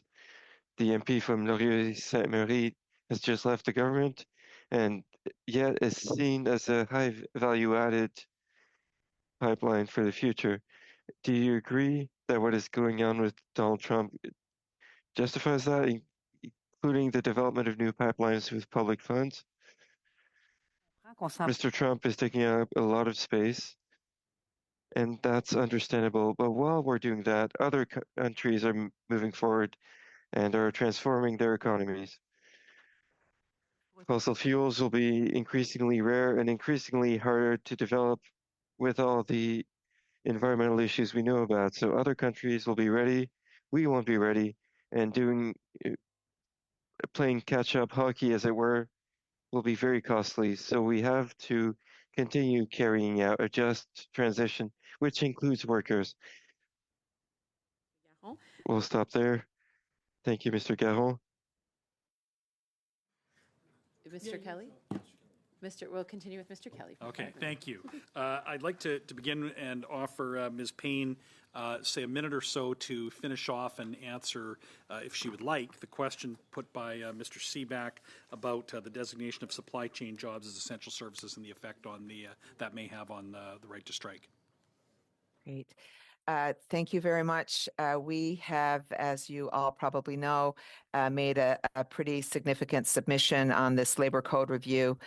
We have been very vocal about the fact that we are looking at a 35-day period for this, in really in-depth look at what is the most important piece of labor legislation, I believe, in the country, because very often it is the leadership piece of labor legislation.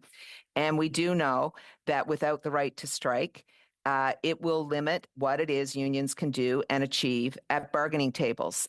We know this because we are very experienced in this world. And the reality is the problem we have is not everybody. It is, we have a situation where sometimes we may end up with, and sometimes we've had them too, sir, where you don't have a great relationship with the employer and things build up over time. All of those things don't often get and can't get resolved at a bargaining table, which means we have to look at putting tools and supports to help in those cases. But fundamentally, what I will say to you is if there is a move to limit. I wanted to give you a chance to answer the question for a minute. Yes, I'm not happy, as you can tell. Move to Mr. Sauvé and speak a little bit about firearms policy. Your position's been clear that the real problem is illegal firearms trafficking and not licensed firearms owners. In committee, the Toronto Police Association said that the buyback would have zero impact on crime in Toronto. He said the violence is coming from gang members, thugs, illegal guns, people out on bail, people that have already been prohibited from owning firearms. Is it your view that the buyback program is an expensive, complicated program aimed at the wrong people? Sorry. I will say that the buyback program obviously is going to be an expensive program. It's going to be complicated. I think our position has always been since 2020 up until now is that if you're going to spend money in public safety, let's target where it has the greatest return on investment. And from our perspective, that is the illegal importation of firearms across the 49th parallel, the longest unsecured border in the world, with the largest manufacturer of small arms just to the south of us. Right. So you would agree that illegal firearms smuggling is the bigger driver of gun crime than those who legally own firearms at present? It is. The statistics actually show that the majority of firearms crime in Canada come from either unregistered, unlicensed, or illegally transported or smuggled firearms into Canada. Okay. And so you agree that this buyback will not have an impact on gun violence in major cities? I can't predict the future. So we will have to wait to see how the buyback goes and if it's going to have an impact on public safety. Okay. Would you agree that having the police forces helping to administer this program actually pulls resources away from real public safety work? It does add and download to police officers' duties, and that's why one of the reasons from our perspective, we've been relatively public in saying, it would be nice to see a plan, and what is the plan for the buyback? So, for example, a member of the community chooses to call the 1-800 number to have their firearms surrendered. Where do they go? What resources are there? Are they on overtime? Are they on scheduled duties? Okay. Are they being taken away from their core policing duties? Okay, I think I've got about half a minute. Your recommendation about a secretariat to have a single entity accountable for procurement, which has been a disaster for many years across government, as well within the armed forces and other branches of government. You've got a few moments left. Could you just anything you want to add about that recommendation about a single secretariat? To me, it's all about efficiency, right? In the current world, we have, the RCMP identifies that they need to move to a new taser. So they build a business case. It comes to a completely separate silo that analyzes that business case, approves that business case, sends it back to the RCMP to do the RFI. The RFI goes out. Interest comes in, goes over to the other silo for approval, comes back to the RCMP to do the RFP. Thank you, Mr. Sauvé. Apologies, our time is up. Thank you, Mr. Kelly. We will continue now with Ms. Church for 5 minutes. Merci, Madame la Présidente. Je tiens à remercier tous les intervenants. Thank you, Madam Chair. I would like to thank all of today's speakers for this excellent discussion. It has been very useful. And speak about a very important bill that is before the House right now, and that's C-22, which I know that your organization has provided some commentary on. Canada remains the only country in the Five Eyes and the G7 that doesn't have a lawful access framework, and that makes us quite dependent on our international partners. I've certainly heard from police in my community in Toronto that this is a very important step towards dealing with some of the serious crimes that we actually see in our neighborhoods: home invasions, auto theft, retail theft, and certainly the list goes on to extortion, child trafficking, and other very serious crimes that are concerning. Can you speak a little bit to your perspective on C-22 and whether or not it's these are a set of tools or a framework that would benefit policing in your context? No, certainly, and thank you for the question.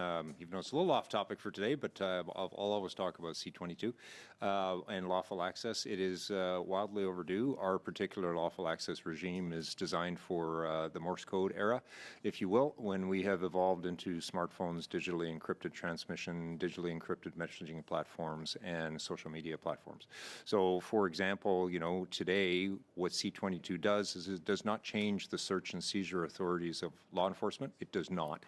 It does not give us greater powers for search, seizure, or surveillance. What it does is it provides requirements on those telecommunications operators or those web platform operators in Canada to comply with judicial authorizations that are issued by courts and perhaps to retain records for a period of time. We're talking about national security investigations, kidnapping investigations, terrorism investigations, even home invasions, where we identify or are looking to identify and narrow down suspects. And sometimes that takes a month, sometimes it takes 3 months, sometimes it takes a year. And to go to a telecommunications provider and seek out, through a production order, a general warrant, or a search warrant, some records related to that crime, and to be told, sorry, we have a 7-day retention policy. It's gone. Evidence is lost, suspects go free, and victims live the consequences. No, that's extremely helpful to hear. And, to hear you talk about how that's taking us out of the Morse code era and that it requires judicial oversight, can you explain just in plain terms what that means? Certainly. I've written a number of general warrants, written a number of production orders, written a number of search warrants, whether they be for drugs or whether they be under the criminal code. They are all judicially approved. I do not write a search warrant, take it out of my back pocket and walk to a house and say, here's a warrant, I'm searching your house. I have to go to a judicial justice of the peace if it's after hours. If it's a general warrant, I have to go to a judge of a provincial court. If it's a federal investigation, they will go to a federal court judge. And it is the court that approves and signs off on the grounds to obtain that warrant.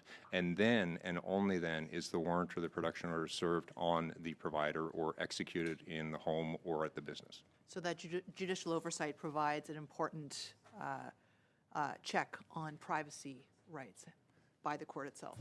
It does, and it's my understanding in C-22 that you're looking at review periods, right? So, for example, the retention access for telecommunications companies, 12 months is a fantastic start, and in a year and a half, 2 years, let's do a review as to whether or not that works, whether or not that time period of retention is actually adequate, or if it's too stringent or not enough. Thank you very much. Just in the 45 or so seconds I believe I have remaining to Ms. Senville, I wanted to ask you about UTIP, the Union Training and Innovation Program, which we've invested in over the course of the 2025 budget. How is this investment impacting your union workers, and how can these investments be utilized most effectively as we go forward? Oui, donc si vous permettez, Philippe Morin, conseiller syndical à la CSN. If you allow me, Philippe Morin, CSN Union Counselor, Union Advisor. Dépenses fédérales là, ben, I'll answer on behalf of CSN. For us, this type of investment is primarily provincial, and other provinces do this mostly with union organizations. In the case of Quebec, it's slightly different. So it's through agreements between the federal government and the government of Quebec that these expenditures are carried out. Apologies, Mr. Morin. This is all for this round. We'll finish the hour with Mr. Garon for 2.5 minutes. This won't conclude the time we'll spend discussing union, or rather provincial jurisdiction. There is a reality in Quebec. Since the 1990s, there has been a full devolution of everything related to training to the government of Quebec. So we have the Commission of Labor Market Partners, the sectorial tables that serve as connections between professional training and companies for us to ensure that we're really meeting the needs of the market and looking towards the future. The question I'm asking you, do you consider that this is provincial jurisdiction? And I'm not saying Quebec jurisdiction because we're a particular case. Second, does this model work in Quebec? Is interference with that justified? And third, if the model works, is it right to say that the amounts consecrated in the last federal budget to be redirected towards a Quebec system to reinvigorate it, essentially? These are my 3 questions related to the preceding discussion. I will answer. Yes, it's provincial jurisdiction. Yes, it works in Quebec. And yes, we should organize ourselves to respect that, not for the sake of Quebec, but for the sake of Canada. Because if we don't train people adequately and the unemployment rate is in Quebec increases, Quebec is still in Canada, the Canadian unemployment rate increases. So we need to ensure that the money reaches its destination and that we have the right tables for labor and businesses to coordinate on training related issues. And it's not something we can afford to be stubborn on. Here in Ottawa, we have what we call a strong Canada team. Might not be a good idea to have a strong Quebec team that would redirect this money towards the existing provincial programs. We agree that it's a provincial issue and that the existing programs work well. So yes, same opinion. I have 7 seconds. I'll take advantage of them to thank everyone. Thank you for the documents you've submitted, the written documents, and maybe see you next time. Thank you very much. Thank you, Mr. Garon. Time and the work that you've done. And we're going to briefly suspend as we turn over for the next panel. Thank you, everyone.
like to take a moment to welcome our witnesses from the Institut de développement urbain du Québec. We have Isabelle Melançon, the Chief Executive Officer.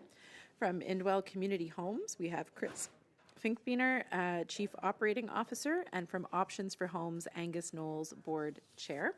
I would like to remind participants of the following points before we begin. Please wait until I recognize you by name before speaking. For those participating via video conference, click on the microphone icon to activate your mic, and please mute yourself when you are not speaking. For those on Zoom, at the bottom of your screen, you can select the appropriate channel for interpretation, either Floor, English, or French. Please note that committee members may ask you questions in either English or French, and so please be prepared so that we can take advantage of the time that we have allocated. And a reminder that all comments should be addressed through the chair. I see Madame Melançon on screen, and so we will begin with you. You have 5 minutes for your opening statement. Thank you. Merci, Madame la Présidente. Thank you, Madam Chair. Members of the committee, thank you for having me here today. My name is Isabelle Melançon. I am the President CEO of the Quebec Urban Development Institute. The IDU is a nonprofit organization representing Quebec's leading real estate developers. And I am here to reiterate a very simple point. To resolve the housing crisis we are currently experiencing, we must increase the supply of all types of housing. And if we truly want to increase the supply of all types of housing, we must address the structural barriers that are blocking projects, and we must do so immediately. So our first message concerns water infrastructure. Across Quebec, municipalities are struggling to approve new housing because their water and sewer systems are overloaded or aging. Many municipalities are imposing development fees on developers in an attempt to fund the necessary repairs to existing infrastructure or the construction of new infrastructure. And in doing that, they are driving up the cost of residential projects. And in the end, it's the future homeowner or tenant who will pay more for their housing. Other municipalities are being forced to impose moratoriums within their jurisdictions, therefore by depriving themselves of housing they desperately need. And this is not a secondary issue, it's a direct obstacle to construction. A study conducted by Avisio Conseil for the Tactical Group on Housing-Related Water Infrastructure, of which my organization is a member, shows that the maintenance deficit for water infrastructure in Quebec could exceed $42.5 billion by 2031. We're therefore calling on the federal government to invest heavily in this infrastructure, particularly through enhanced transfers and low-interest loans. Until this blind spot is addressed, we will not be able to resolve the housing crisis. Our second message concerns existing federal tools.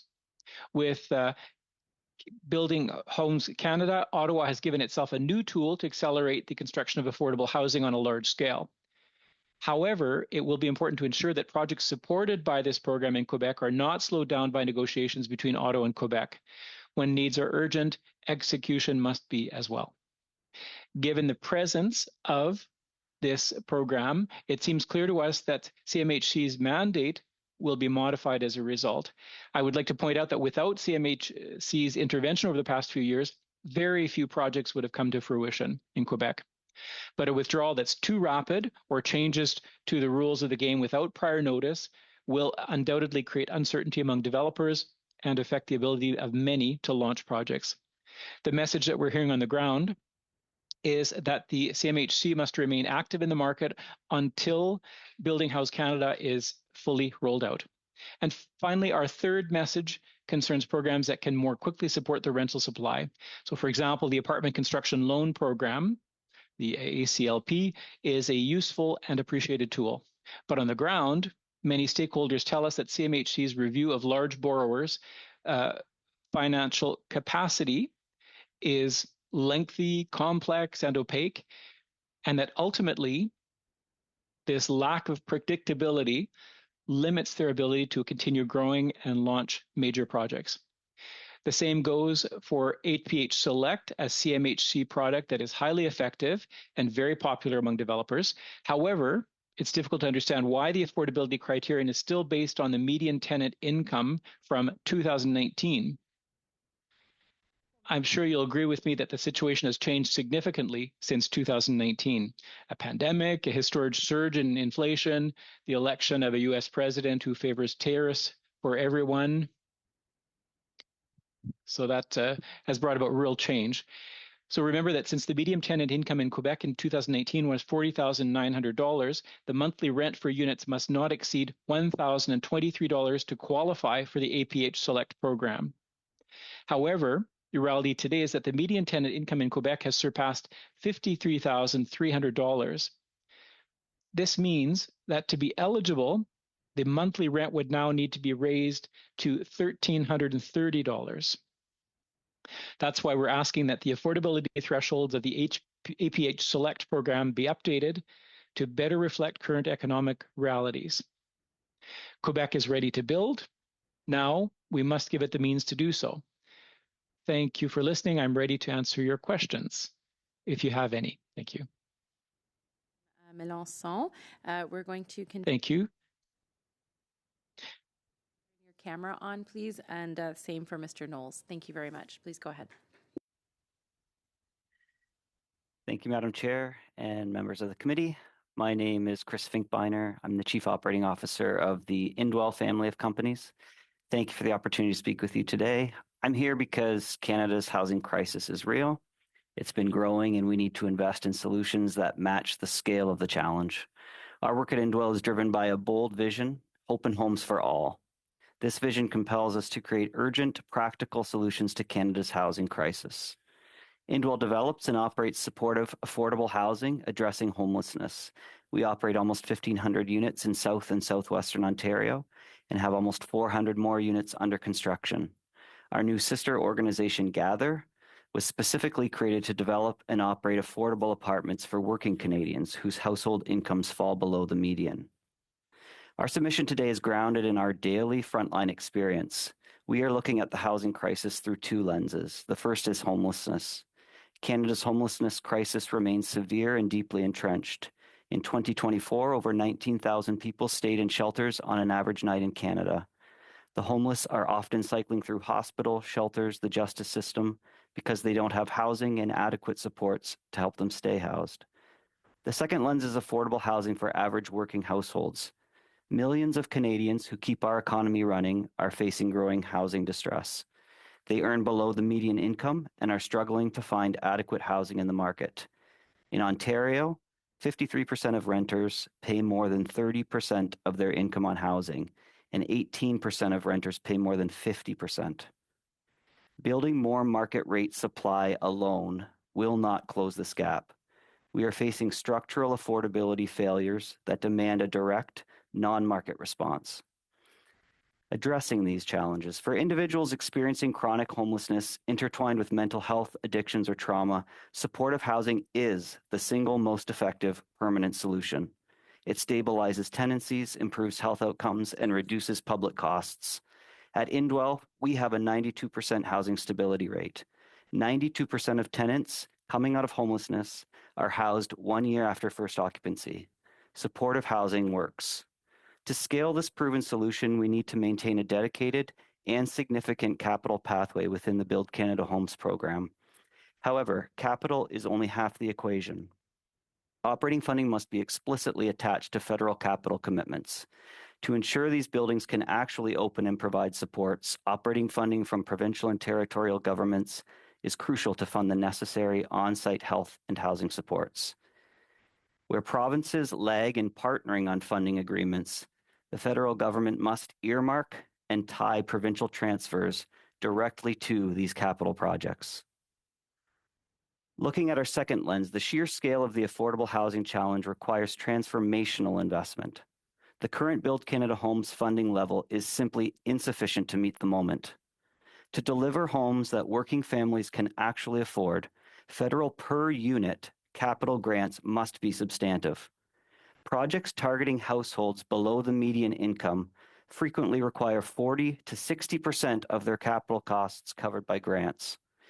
Further, we must measure the success of BCH by the depth of affordability achieved, not simply by the total number of units built. Finally, to build quickly, federal programs must prioritize portfolio-based approaches over individual developments.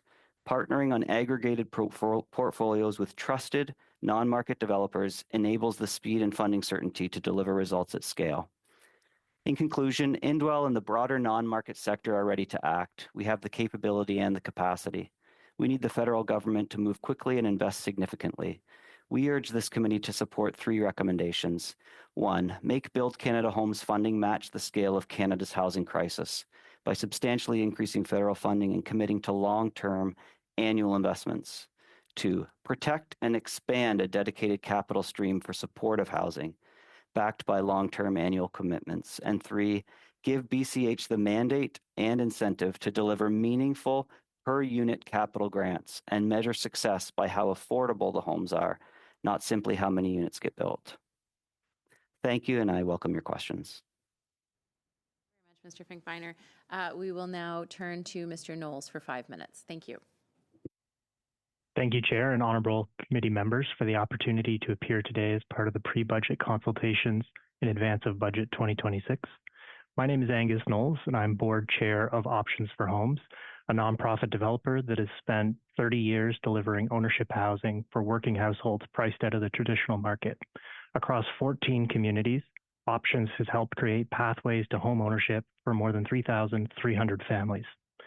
I want to begin with a story about Angela, a nurse working in Etobicoke and a single mother of 3. She works hard with 2 jobs and earns a steady income, but home ownership for her family is still out of reach. The down payment barrier alone meant she could not see a path to staying close to her work, her children's school, and her support network. Through Options for Homes financing programs combined with federal mortgage support, that path towards stability and home ownership became possible. This opportunity was transformative for her, and Angela became the first in her family to own a home in Canada. Now, Angela's story is not unusual. At Options, we see versions of this over and over. It reflects a growing group of essential workers, nurses, teachers, emergency service workers, and others who do not qualify for traditional subsidies, yet cannot afford ownership in the communities they serve. They did exactly what we ask people to do: study, work, contribute, start to build a life. But with today's heavy upfront costs and limited livable options, we are leaving our working neighbors behind. And this is not just a housing problem, but a social and economic one. When our skilled and essential workers can't afford to live close to where they work, the entire city suffers. A sense of belonging in our cities is lost, employers lose access to talent, and people lose confidence that hard work will lead to a secure future in Canada's cities. At Options for Homes, we have seen these pressures intensify dramatically with the communities we serve. Our model combines nonprofit housing delivery with down payment support, and we reinvest project surpluses into future homes. But the households now seeking help from us are no longer only those earning $40,000 to $60,000 a year. Increasingly, they are earning in the range of $70,000 to $170,000, which in Toronto, for example, still isn't enough to save a down payment to buy due to high rents and high cost of living. As a result, our wait list has grown to a record of 30,000 people. And I want to emphasize, this is not just a young professional issue. It's affecting people in their 40s too. Our data shows that it can take up to 17 years for this group to save a traditional market down payment, depending on what city they live in. And that delay affects when people form families, where they live, their old age security, and whether they can stay in the communities that depend on them. 33% of the homeowners that we have assisted say they would have left their communities if not for our programs that supported their path to home ownership. Federal policy has rightly supported rental supply, but ownership options for middle-income essential workers that help them establish more stable roots close to where they work remain largely overlooked. That is why our main ask is that Budget 2026 recognize workforce home ownership as a national housing priority to sustain the social and economic health of our cities. Nonprofits and public agencies have the models, but need stronger supports to scale the program and bridge that gap. Second, we ask for immediate delivery tools for nonprofits building workforce ownership housing, including low-cost construction financing, capital support, and access to free or low-cost public land where appropriate. Third, outside of the budget itself, policy direction should recognize down payment support provided by nonprofit housing providers for ownership purposes as bona fide equity, not debt. Right now, there is an OSFI guideline that does not recognize our down payment loans to purchasers as equity, which significantly limits what qualified purchasers can receive from regulated lenders for their mortgages. A policy direction recognizing nonprofit shared equity as vital support for workforce ownership stability sends a clear signal to regulators and financial institutions, and it allows nonprofit supports to go further for qualifying households. Basically, we are asking for the same treatment of down payment support that is provided to government agencies, but extended to nonprofit housing providers. This creates an easy, non-cost policy opportunity that could unlock significant impact without budget allocation. You can find more detail in our additional information package. Thank you for your time, and I look forward to your questions. Very much, Mr. Knowles. We to Ms. Kobena for 6 minutes. Thank you, Madam Chair. Thank you to all the witnesses for your recommendations. I do want to start my questioning with Mr. Knowles. So, Mr. Knowles, thank you for your remarks and for your story about Angela, who's a nurse, a single mother of 3, who has been struggling to acquire a home, to buy a home, and your program was able to help her buy a home and to stabilize her life, her family life, and for her children. You also mentioned that essential workers are struggling to get a home, and that concerns me because in my riding, I have a significant presence of the medical sector, because one of the largest employers is actually our local hospital, which is South Lake Regional Healthcare Center. Can you speak a little bit more about the struggle that these essential workers are experiencing when it comes to purchasing a new home? Yes, thank you for your question. Through you, Madam Chair. The healthcare sector is a perfect example of the type of household that shared equity down payment support can provide. So when the nurse lives closer to the hospital operates better. And Statistic Canada shows that the median net worth of retirement for a homeowner is $952,000 versus $40,000 for a renter. So that is not a handout. It's a targeted investment in workforce stability that benefits the whole community. And in particular, healthcare workers are needed in communities across the country, and the shared equity programs can be tailored to that specific community. Thank you for that. And of course, this is a challenge, and I actually hear it in my writing from people in the medical sector, also from law enforcement, like police officers too, for instance, who tell me that they cannot actually afford to live close to the communities that they protect or the communities that they serve. Now, you also mentioned that you used to serve the family with an income of $40,000 to $60,000, but now you are seeing that the average income of a family that is looking for the support of your organization is now $70,000 to $100,000. That would typically be considered a very good compensation, and even at that, you have a wait list of about 30,000 people. Can you expand a little bit on that? Yeah, absolutely. Well, we're finding, depending on the cities, that even households who make reasonable amounts of money that in the past they would be able to enter the housing markets are finding that their incomes are not keeping up with housing prices in the cities where they're working. And even in cities like Toronto, many healthcare workers have stable incomes, but they're still struggling to save enough for the down payment on their home due to high rental costs and high cost of living. And so with that concern that there's a lot of the federal measures that we have seen announced so far are concerned more with non-market housing and not actually with home ownership, which is one of the dreams of an average Canadian. The federal government's priority that it's rightly identified for non-market housing is an important piece. In our experience, what's missing from that housing continuum right now is clear support for nonprofit ownership housing that can assist these types of working households who can afford a home, but otherwise struggle to save for that down payment. So we feel that Budget 2026 can support this type of model through recognition, policy clarity, and delivery tools.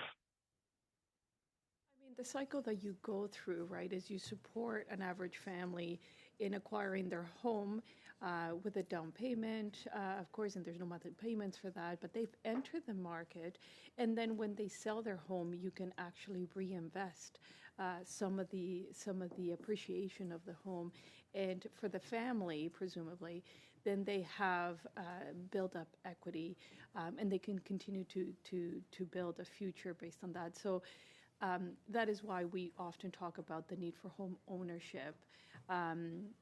But on that, we have seen a lot of young Canadians being priced out of the market. Do you see young Canadians seeking the services of your organization? Absolutely. Yeah, young families, young professionals, young essential workers, teachers, nurses, they are a primary type of household that Options for Homes assists in entering the ownership market. Oftentimes, these are families that are looking to grow.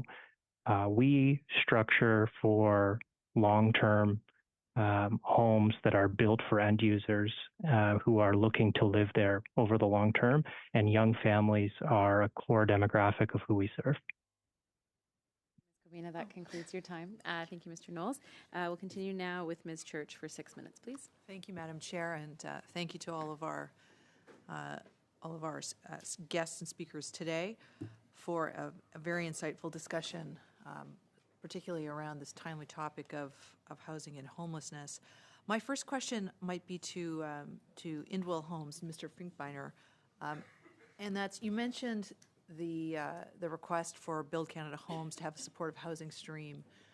As part of its initial capitalization, BCH has dedicated $1 billion to supportive and transitional housing. What is your advice for us in terms of how that $1 billion is allocated? What models might work best? What should our considerations be as we look for projects to support? Because the need in those areas in supportive and transitional housing is so great. What advice would you have for us on that front? Thank you, and through Madam Chair, I'll respond to that. Yeah. In terms of advice, first I would recognize that yes, $1 billion has been committed to specifically supportive and transitional housing, and so that's important. And so I do want to note that that there already is a pathway and a recognition that needs dedicated dollars for supportive housing.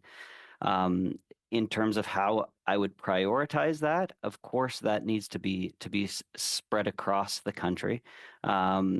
I think that the challenge of supportive housing is that it needs to marry the capital dollars, which is the $1 billion commitment, with the operating dollars. And this is where we see the biggest challenge to scaling supportive housing. So I think it's becoming widely recognized that supportive housing is the permanent solution to homelessness. Continuing to invest more in emergency housing band-aids is probably not the long-term solution. We need permanent supportive housing. And so we're recognizing that, but there isn't a clear pathway to the operating funding that's required to provide the supports. And so marrying those those support dollars with the capital from Build Canada Homes is the crucial step. And in some provinces, we've seen announcements where there's been success in creating that commitment from the provinces for the operating dollars. In some provinces, we have yet to see that commitment.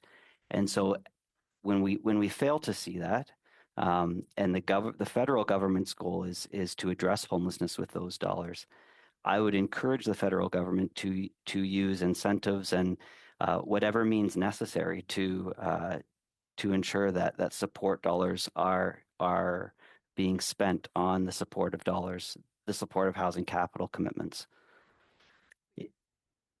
Challenges we face in terms of bringing all levels of government together to support this.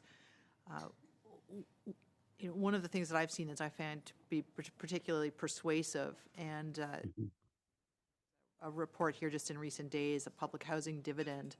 In your mind, what are the benefits in terms of making the case to provinces in particular for why we need them to step up and invest? Mm-hmm. What are the benefits? Yep. Reducing hospital visits, avoidable costs in our justice system.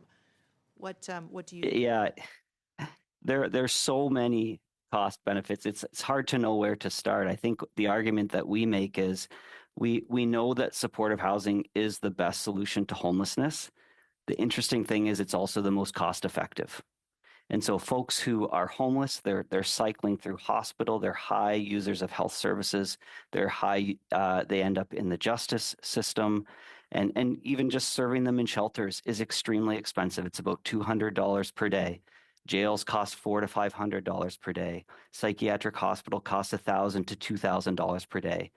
Whereas our enhanced supports, where we're wrapping an on-site support team of health and housing professionals around folks coming directly out of homelessness, costs about $100 to $130 per day. So that is, in terms of direct cost, there's huge saving. It's the cheapest and most effective solution. In terms of knock-on effects, it's immeasurable. It's all of those other systems that don't have the pressures on them because folks are adequately housed and supported. Very much. Mr. Knowles, if I can pick up on one of the ideas that you raised, I was really interested in this concept of workforce home ownership, and I'm wondering if you could describe a little bit more some of the most effective or interesting models that you've seen. You mentioned one in healthcare, certainly. What supports could we be looking at if we were trying to further incentivize that and to support nonprofits in this work to get some of these projects off the drawing board and shovels in the ground? Yeah, thank you. So our experience at Options for Homes has been a combination of developing new housing along with down payment support through the shared equity mortgage. It's a second mortgage that's registered on title. It's not a grant. It's not a giveaway. It assists a purchaser who is able to qualify to own a home, but otherwise is struggling to save for a down payment. And now the shared equity mortgage, it remains dormant. It doesn't have scheduled down payments. It doesn't have a term until that homeowner moves, at which time that down payment support plus a proportional share of the interest is recovered. And in the case of Options for Homes, the strategy has been to recycle that surplus. Church, on va continuer maintenant avec Monsieur Garon pour 6 minutes, s'il vous plaît. We will continue now with Mr. Garon. Thank you so much, Madam Chair. And hello, my greetings to all of you. I'm going to start with the Institute for Urban Development with Madame Melançon. You referred to predictability of the Canadian mortgage and housing, so it is difficult to follow for the business or the realtors, and I would like to know if this stops projects from going ahead, and in fact, is it true that this situation is as unpredictable as it is? Thank you for asking the question. Yes, in fact, that is true. It can cause a lot of problems for starting new projects because predictability is really important. And when it comes to the CMHC, well, they change programs a lot. They don't warn us.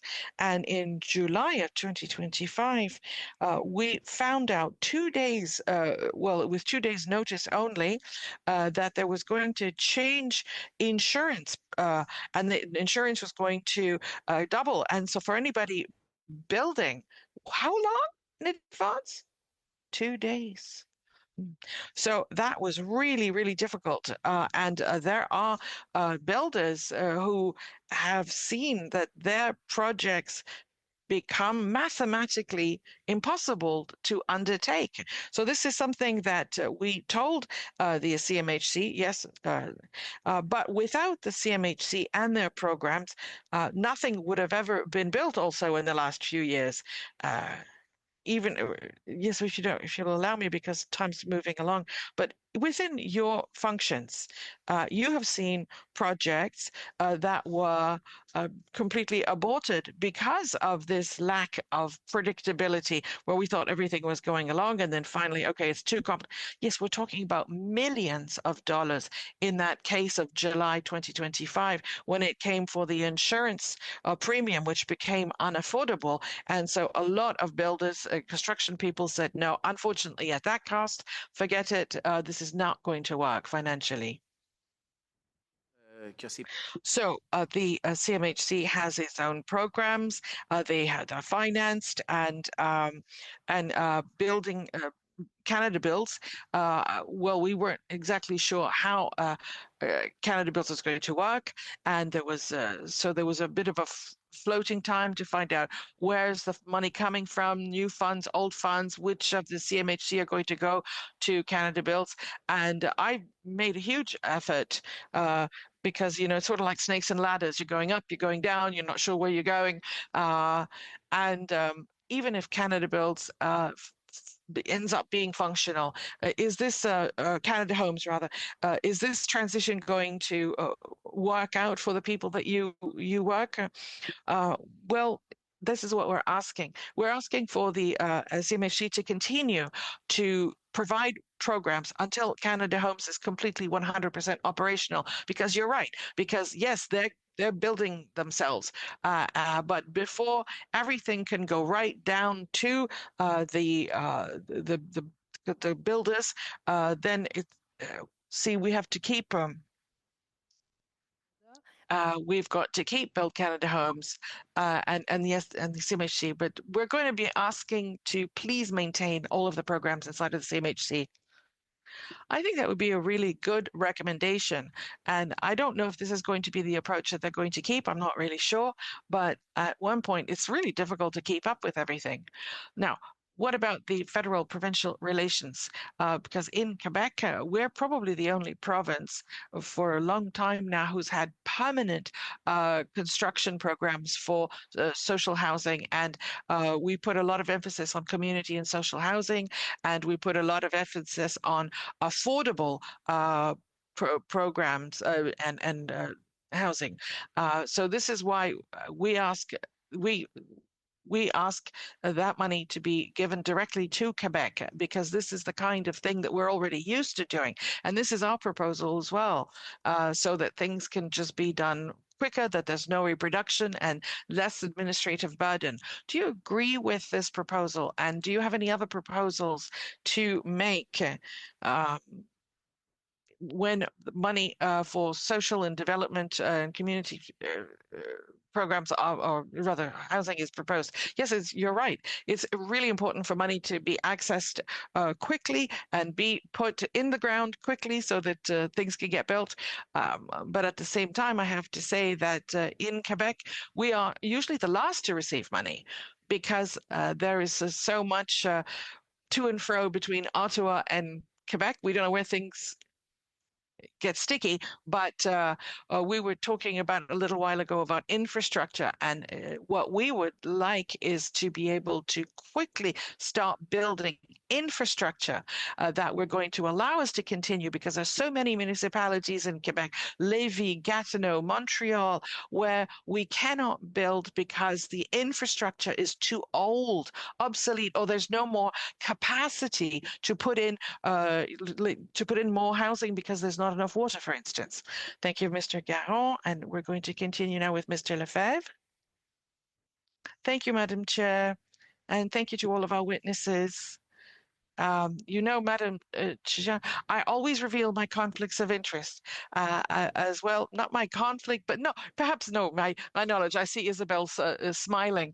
I was elected as a member of Parliament in 2016 in a partial by-election, and Madame Mélenchon was also elected in a by-election as a provincial MLA. So we did work together for a long time in Quebec, and we both started as MPs and MLA, so we have a lovely friendship. So we all know each other. So my first question, if you don't mind, I'll call her Isabel. So my first question for Isabel.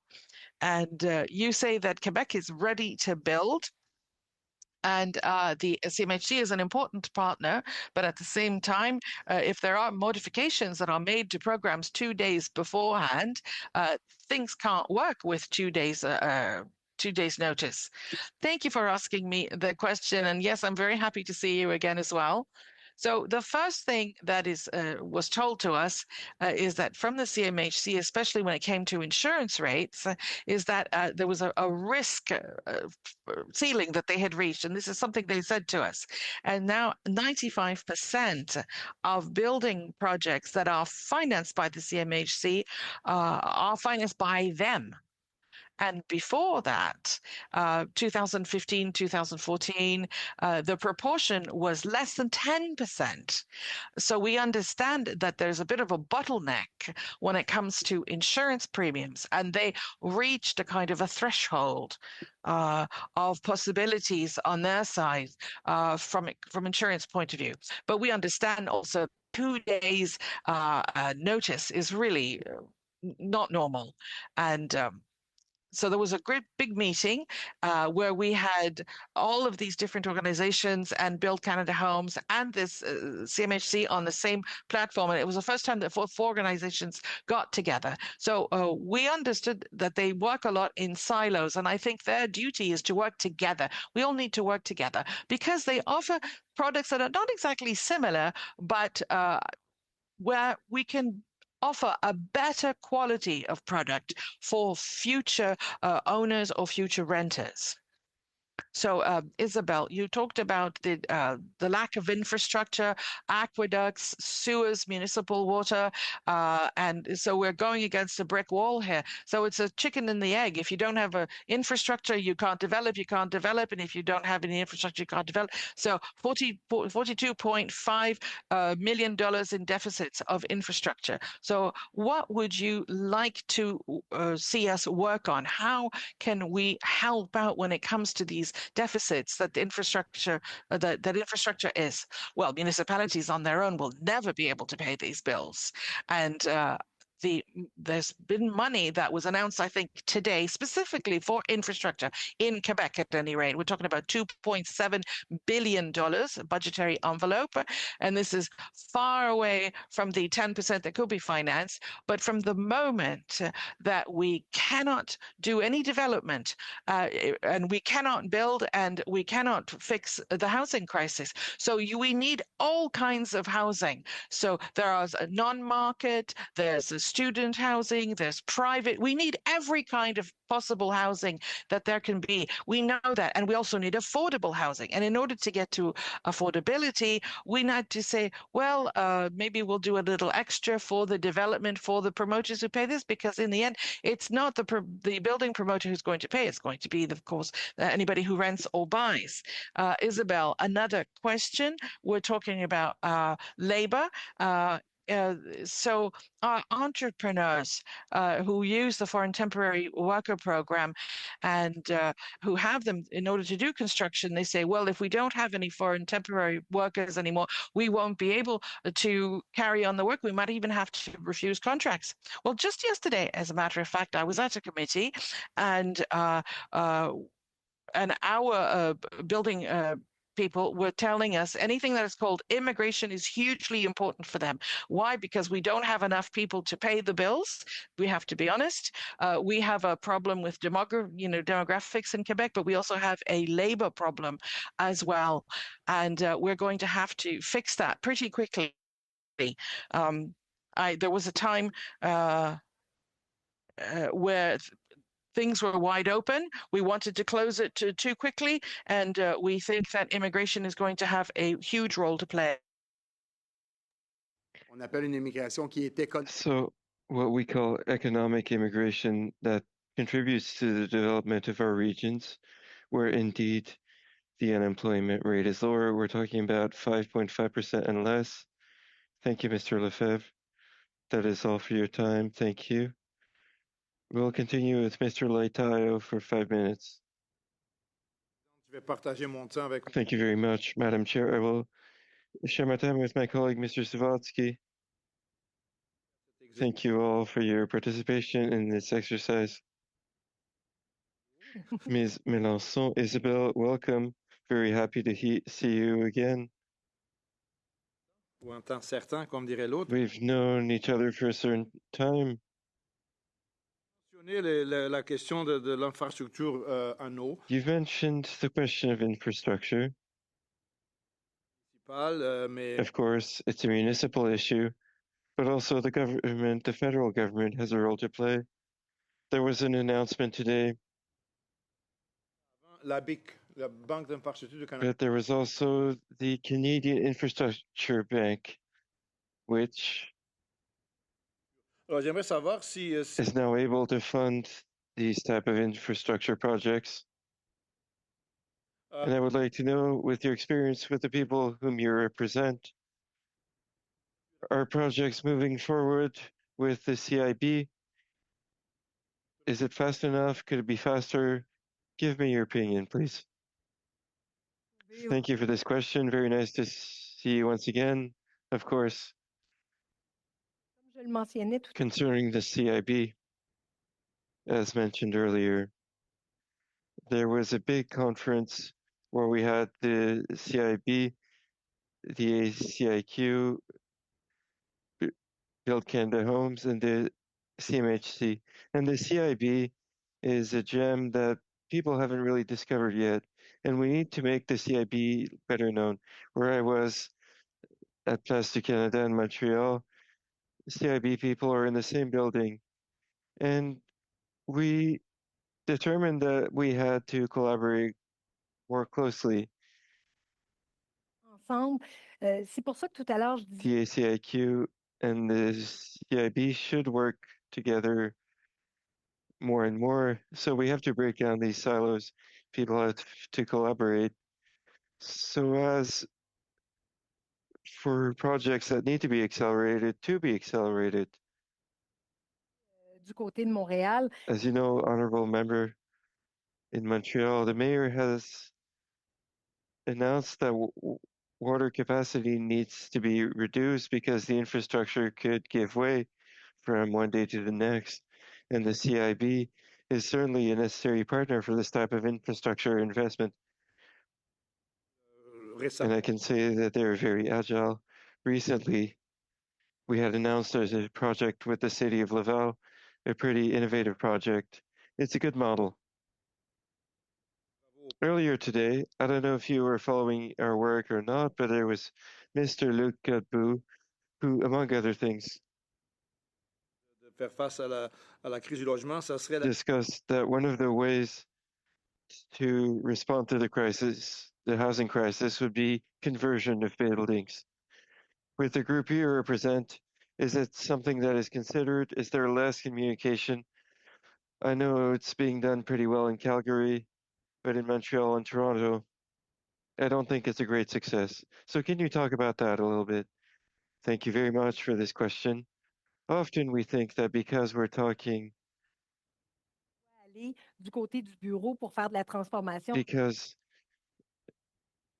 of the housing crisis, people think that we have to visit the office and ask for approval to convert buildings into apartment buildings, but it doesn't always work that way. There are major security issues, and the requirements to transform a building, for example, an office building, into housing, it requires a lot of investment. The city of Calgary paid very large amounts for its own conversions. There have been trials, but I don't think that's how we'll solve the housing crisis. Thank you. Thank you very much, Isabel. I'll now let my colleague MP Sawatsky have the rest of my time.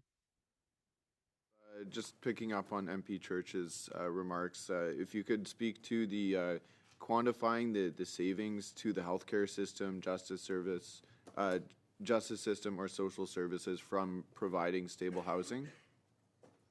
Very briefly, please. Yeah, I mean, I think directly through the health system, one thing we see is about a 50% reduction in ED visits for folks that move into supportive housing within the first year. So that's a 50% decrease in use of emergency departments. So that is a direct and major cost implication. You're welcome. No problem. On va terminer cette heure avec M. Garon pour 2 minutes et demie. Merci, Madame la Présidente. We'll finish this hour with Mr. Garon for 2.5 minutes. Thank you, Madam Chair. Apparently, I'm the only person on this committee who doesn't know you personally. But one day, when Mr. Godbout was there earlier, he was talking about the conversion of private housing into off-market housing. This will be clarified in his document. But I think we were talking about conversion from residential to residential use. Nonetheless, Mr. Leitau's question has interesting implications. The rates of inoccupation of offices downtown, it brings about major issues for our downtown economies, as well as for the possibility of investment to renovate these buildings. It's often been said that converting offices in downtown Montreal or Toronto into housing is not a solution. So what do we do with our downtown cores? What a great question. It's quite a question because currently the rates of vacancy are around 19% for office buildings in downtown Montreal, whereas we were around 8% before the pandemic. So these rates are historically too high. And there is a swing of the pendulum currently. I want to congratulate the federal government, which encouraged its employees to return to the office. The government of Quebec reminded its employees that they have a duty of exemplarity also. Will all employees return to the office 5 days a week? Clearly no, but our downtown cores need to survive. And where we have an extraordinary opportunity in Montreal is that the city is inhabited.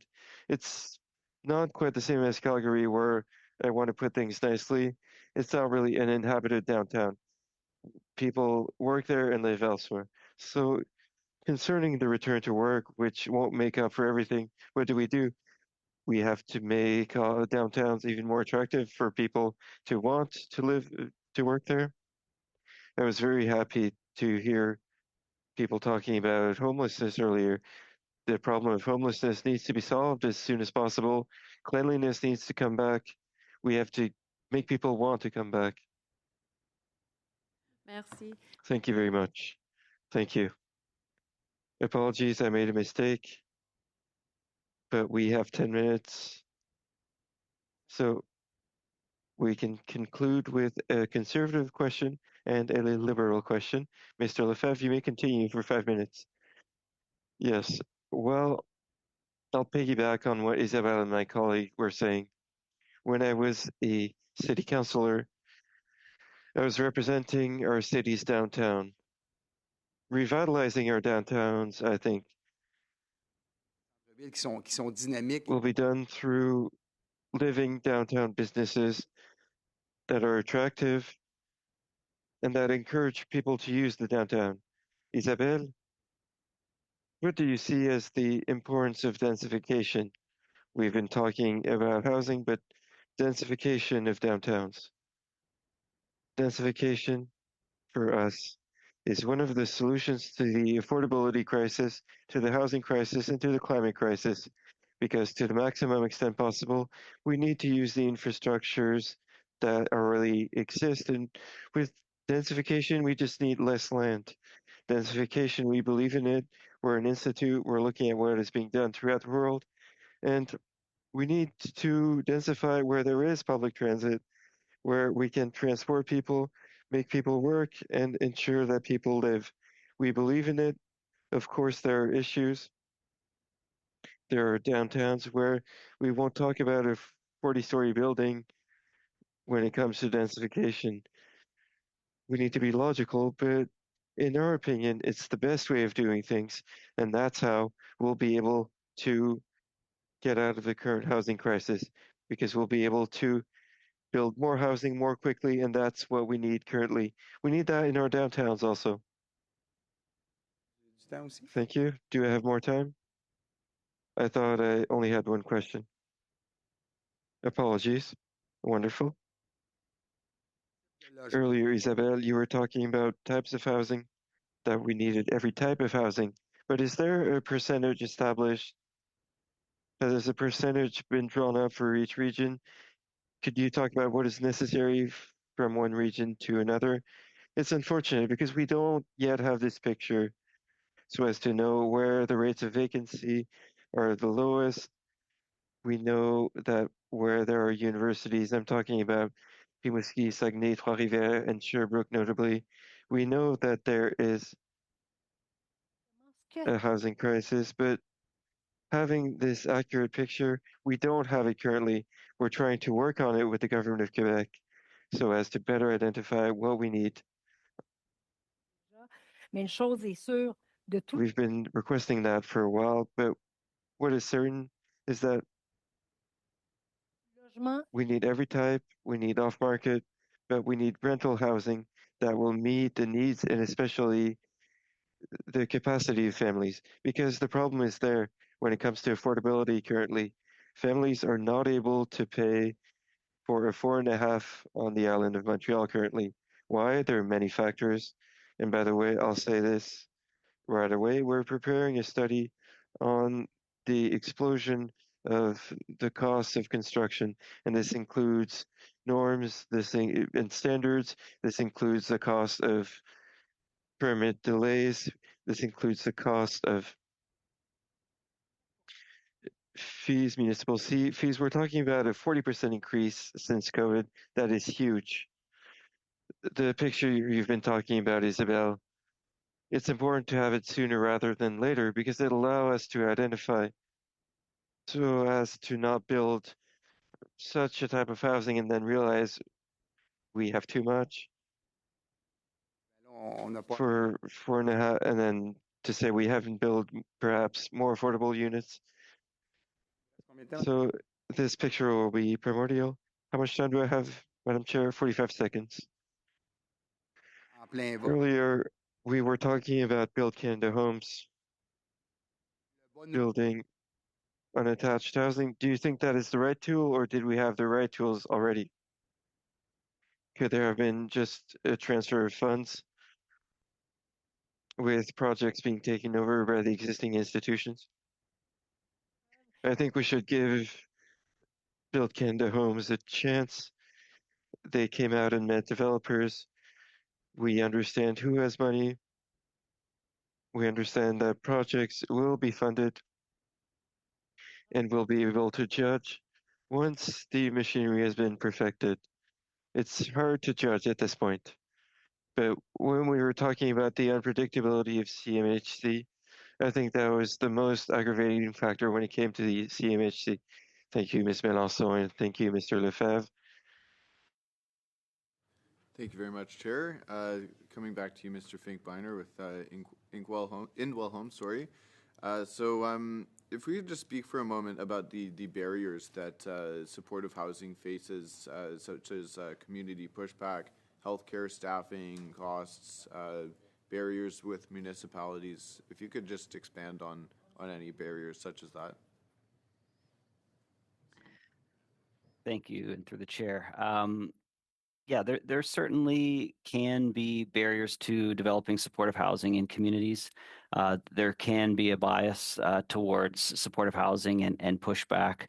But I think I will go back to what is actually the greatest challenge to creating supportive housing, and that is a consistent and clear pathway to operating funding for supportive housing. That is really the gap that exists in the system. And if we want to create homelessness solutions at scale, which we need to, we have to find a pathway to fund supportive housing. Within my province, Ontario, there is no ministry, sub-ministry, department that has a funding envelope dedicated to the solution for homelessness. And that is a challenge. That is a problem. That's the biggest challenge.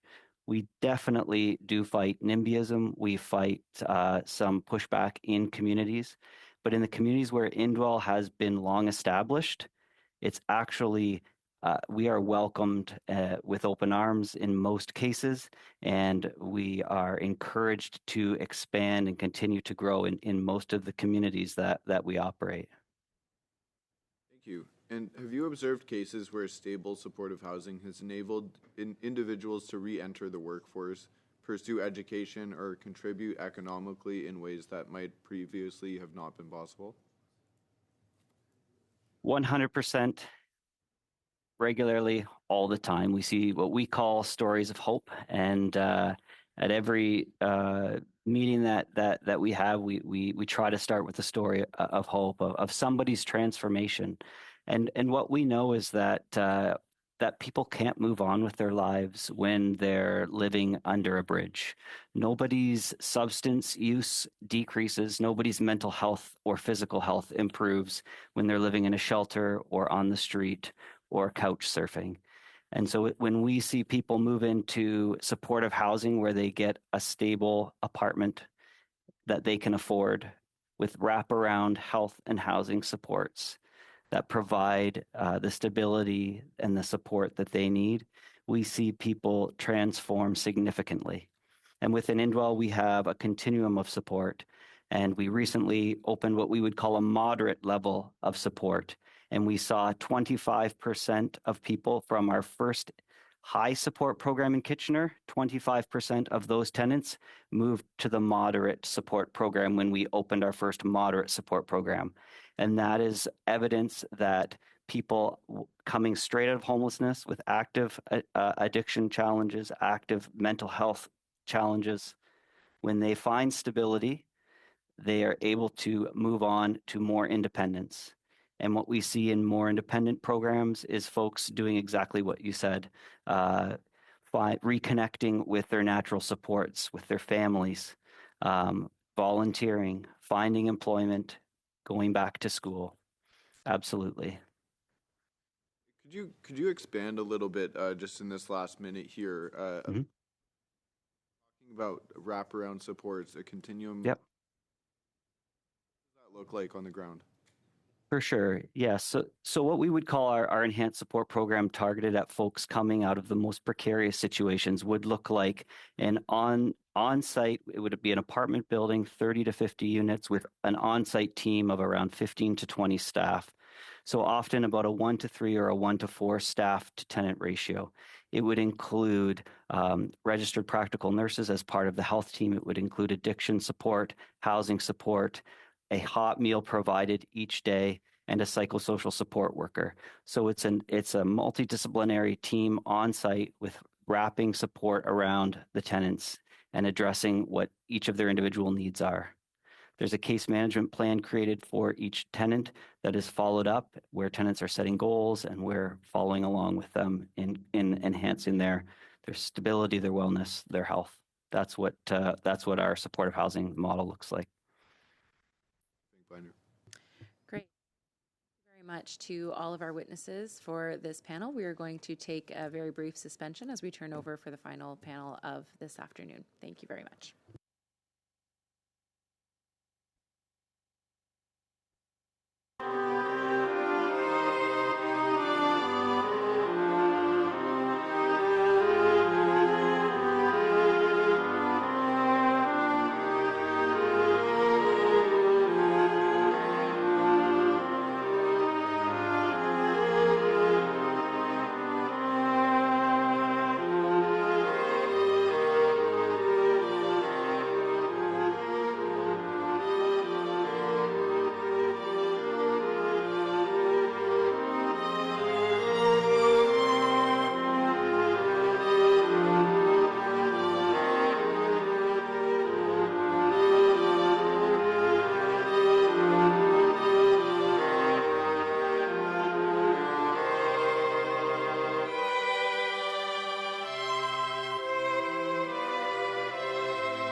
I welcome back. I'd like to welcome our witnesses for this evening.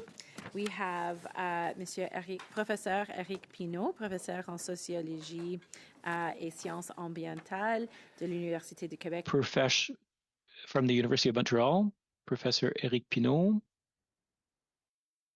From the Canadian Manufacturers and Exporters, we have Alan Arcand, Chief Economist, and from the Canadian Phosphate Limited, Daniel Gleason, Chief Executive Officer. Before we begin, I would just like to remind participants of the following items. Please wait until I recognize you by name before speaking.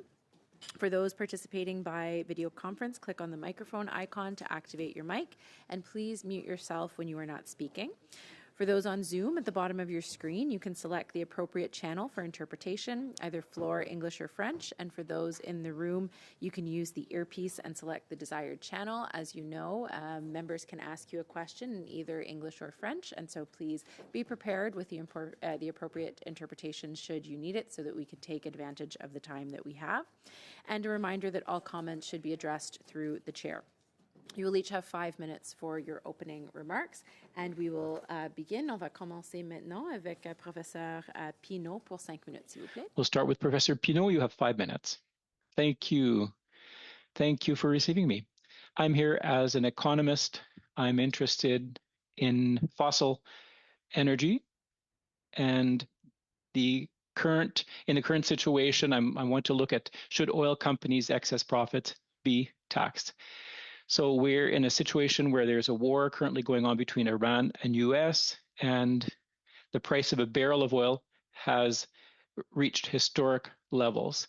We're talking about an increase of $30 to $40 since March. This increase has affected the entire world, and there have been windfall profits for oil extraction companies. We're talking about $25 to $30 billion in additional revenue for every $10 rise in oil prices in this year. So the Financial Times talks about $90 billion in profits, and that was last month. Currently, we're looking at an amount of 100 billion to 120 billion Canadian dollars in excess profits, and it's a historic price shock that we're experiencing. I'm going to talk a little bit about the origin now. Only 20% of Canadian oil is consumed domestically. 80% of the revenue that makes up the excess profits come from exports. And it's households and businesses in North America who will pay for these excess profits for each barrel because of the war. Now, if we do nothing, if we just let profit go, Tourmaline, Suncor, Similis, there's a consensus in the financial press that the excess profits will not be invested. The profits will be largely distributed in the form of dividends and share buybacks. So, given that the U.S. investors own an average of 60% of the capital of the 4 major Canadian oil companies, compared to 27% for Canadian investors, a significant portion of this wealth effect will be transferred to the United States, and there will be increased inequality rather. And this is not just the situation in Canada, it's a situation in North America. So the question is, would this not be an opportunity to adopt an alternative macroeconomic path? The idea would be to impose a temporary tax. So there's a model which is called the Canada Recovery Dividend, with 15% tax on profits exceeding $1 billion.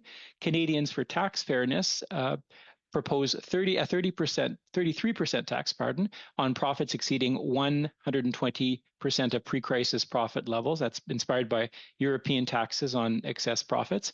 And then there's the Excess Profits Tax Act. It's a Canadian model from 1940 during the World War II, where 75% tax was imposed on profits exceeding the pre-war average level, and that would divide the profits in two. So there'd be $46 billion in additional public revenue and post-tax oil profits of $44 billion.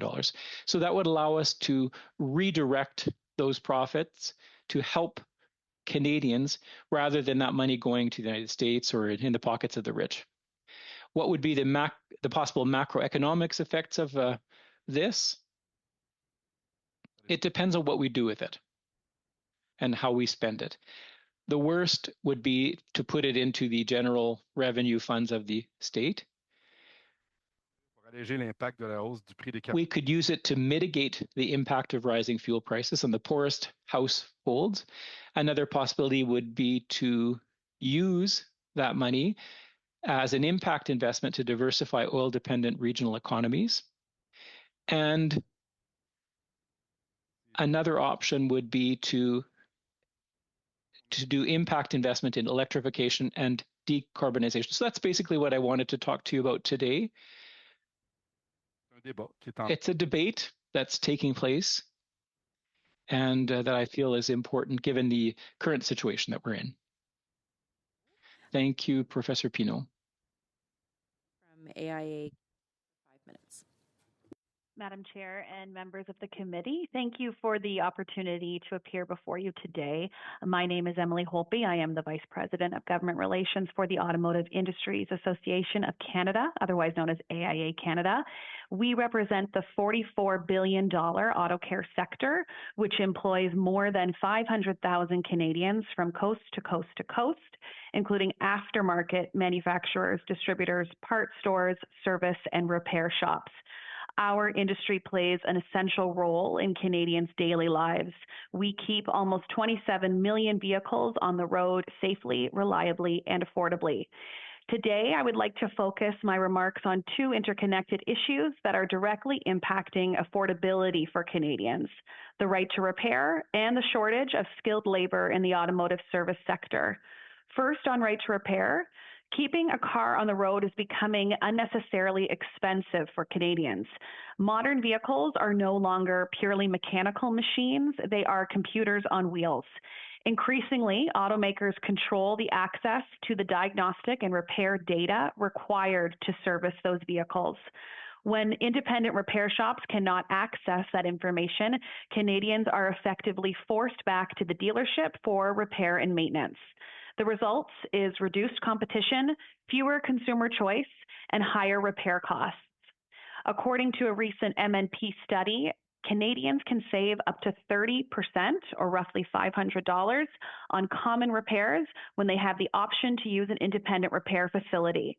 For more labor-intensive or complex repairs, those savings can reach as high as 80%. These restrictions disproportionately affect rural and remote Canadians. In many communities, there may not be a dealership nearby, meaning families are forced to drive hours for repairs, lose work wages, time off, absorb additional fuel and service costs simply because local repair shops can't always access the tools and the data they need. This is fundamentally a competition and an affordability issue. The federal government has spoken for years about lowering repair costs for Canadians, particularly in sectors such as electronics and home appliances. But Canada remains without a clear national automotive right to repair framework. Our allies around the world are moving ahead. Provinces are beginning to act, and consumers are increasingly demanding greater choice when it comes to repair and, of course, affordability.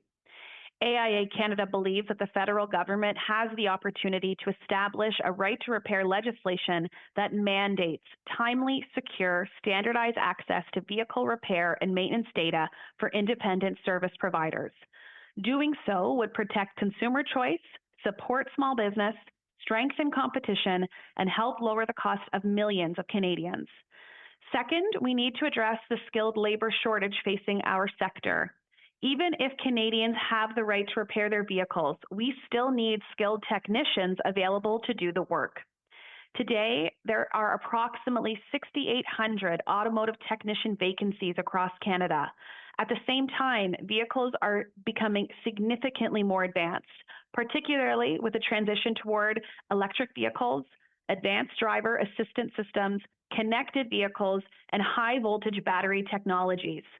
Automotive service techs are now navigating some of the most rapid technological changes of any Red Seal trade in the country. Without significant investment in training and workforce development, Canadians will continue to face longer wait times, higher repair costs, and reduced access to vehicle servicing, particularly in smaller communities. We are therefore recommending that the federal government invest in industry-led recruitment, training, and upskilling initiatives, including with the creation of a skilled trade promotion and navigation fund, with automotive trades serving as an initial pilot sector. This could be part of the $6 billion Team Canada Strong initiative announced in the spring economic statement. In the short term, we are also asking the government to establish a targeted labor mobility pathway for automotive service techs, including accelerated credential recognition and faster LMIA processing to help stabilize the workforce while domestic training capacity grows. In conclusion, if Parliament is serious about addressing affordability, competition, and consumer choice, their vehicle repair must be part of that conversation.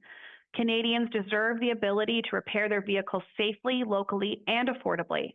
Thank you for the opportunity to appear today, and I look forward to your questions. We will continue now with Mr. Arcon from the Canadian Manufacturers and Exporters, please. Thank you, Chair and members of the committee. I'm pleased to appear before you today on behalf of Canadian Manufacturers and Exporters. CME represents Canada's manufacturing sector, which is critical to Canada's prosperity, security, and resilience.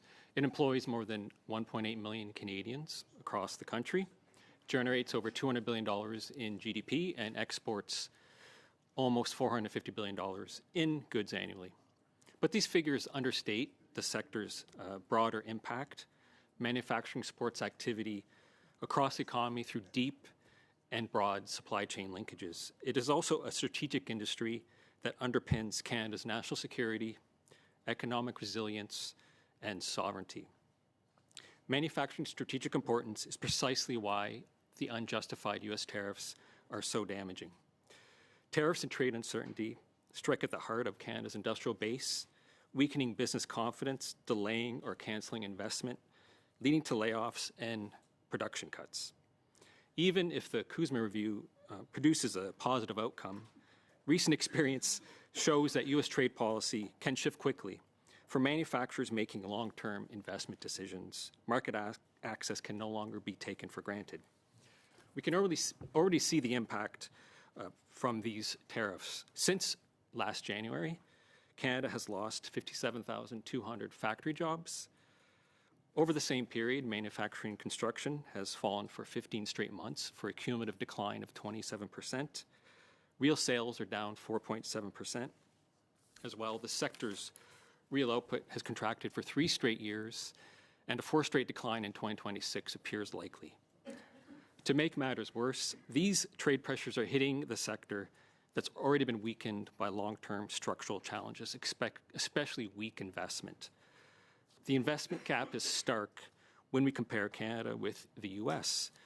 U.S. manufacturers invest roughly 3 times more per worker than Canadian manufacturers.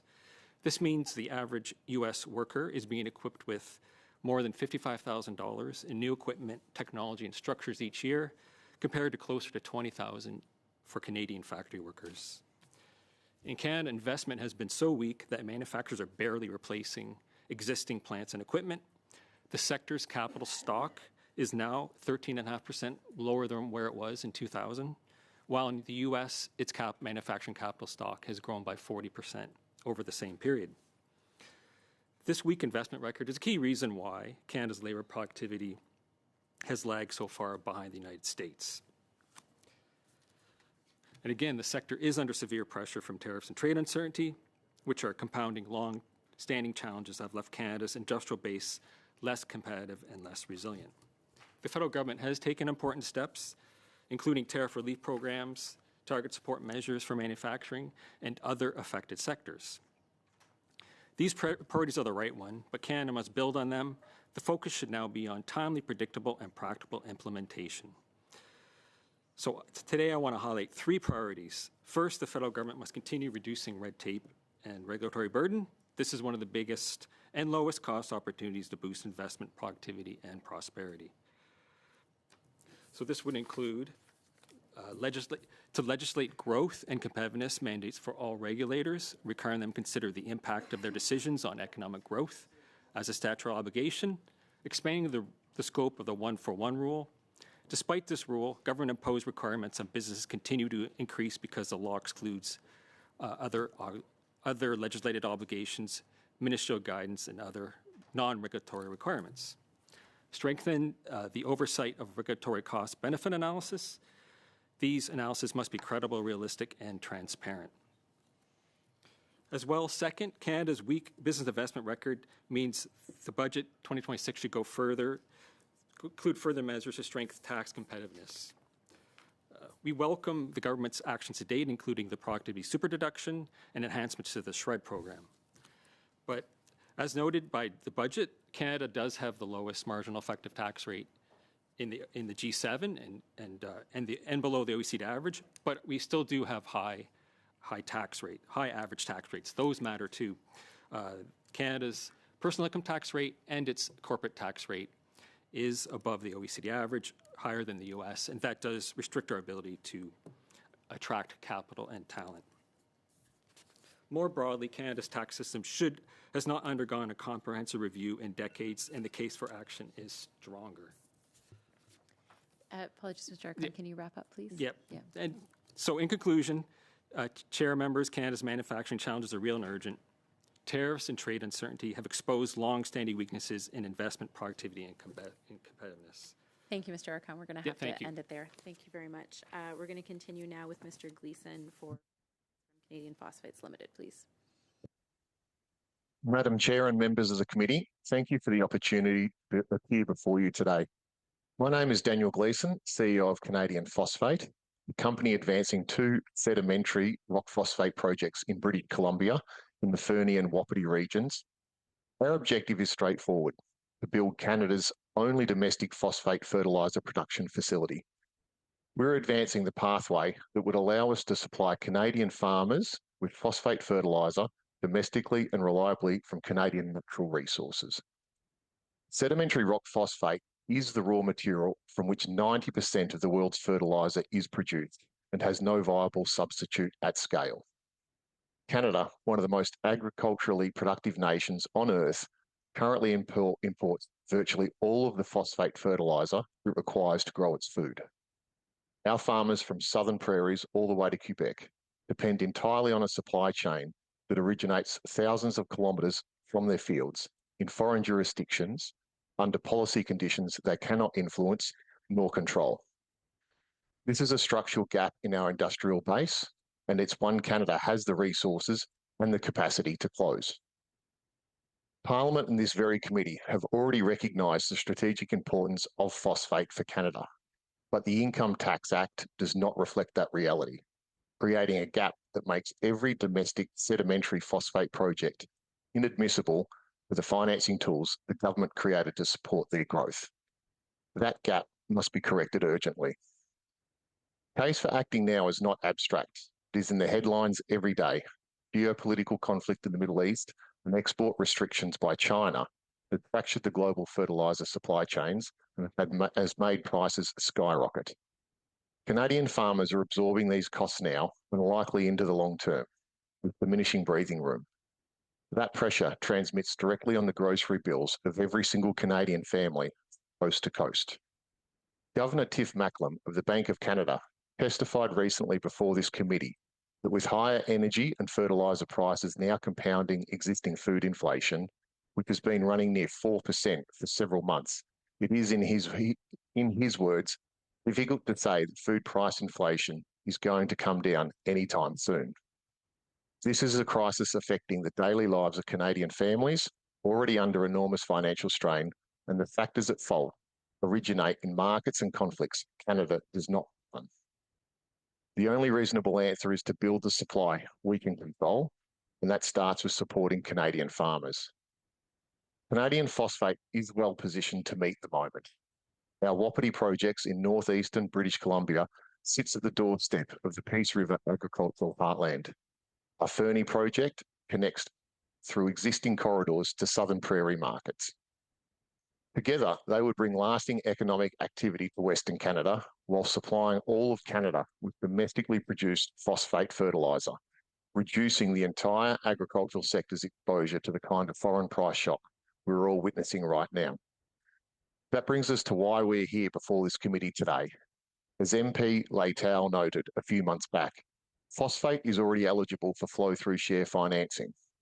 In principle, that is correct, but the Income Tax Act ties industrial mineral eligibility to non-bedded deposits, namely igneous. Sedimentary phosphate, the source for approximately 90% of global phosphate fertiliser production, is a bedded deposit by definition, therefore does not qualify. That provision makes flow-through share financing in the Critical Minerals Exploration Tax Credit inaccessible to any project aiming to develop a strong domestic supply chain of phosphate fertiliser from sedimentary deposits. One amendment adding sedimentary phosphate explicitly to the definition of mineral resource breaks that. An independent economic analysis found that our combined mine and fertiliser plant would generate approximately $34 million annually in total GDP, supporting close to 200 high-paying jobs. Once in operation, the project is expected to return approximately $7.4 million annually federal revenues, while the total cost of the change we are requesting is only $5 million.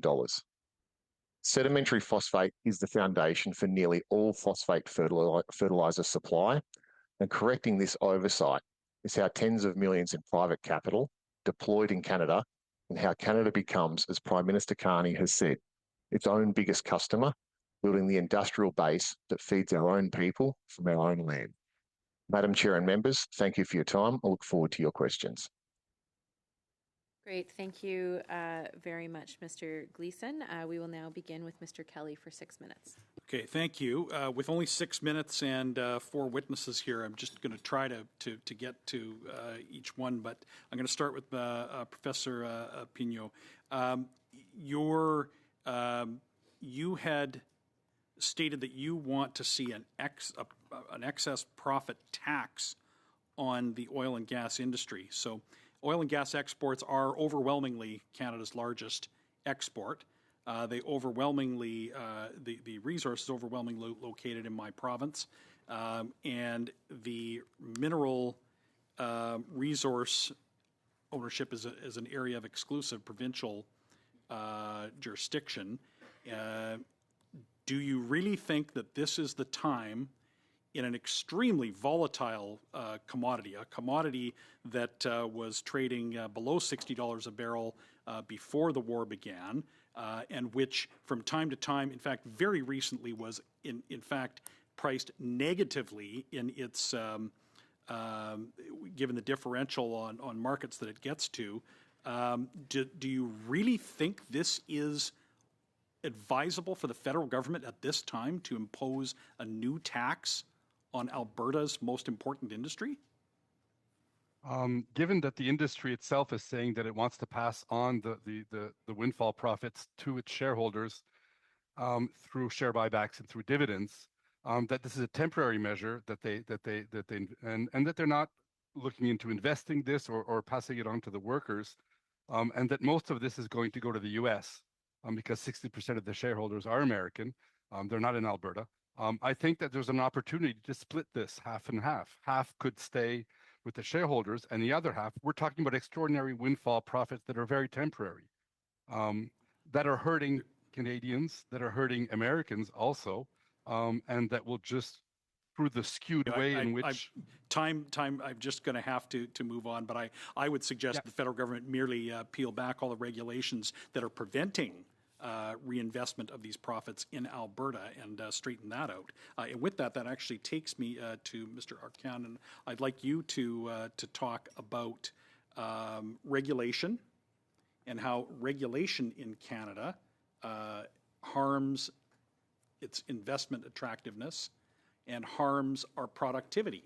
We're 2 years into what, at this committee, we were told is a break glass emergency on Canadian productivity. Nobody's broken the glass. Nobody's addressing it. Can you give us some suggestions?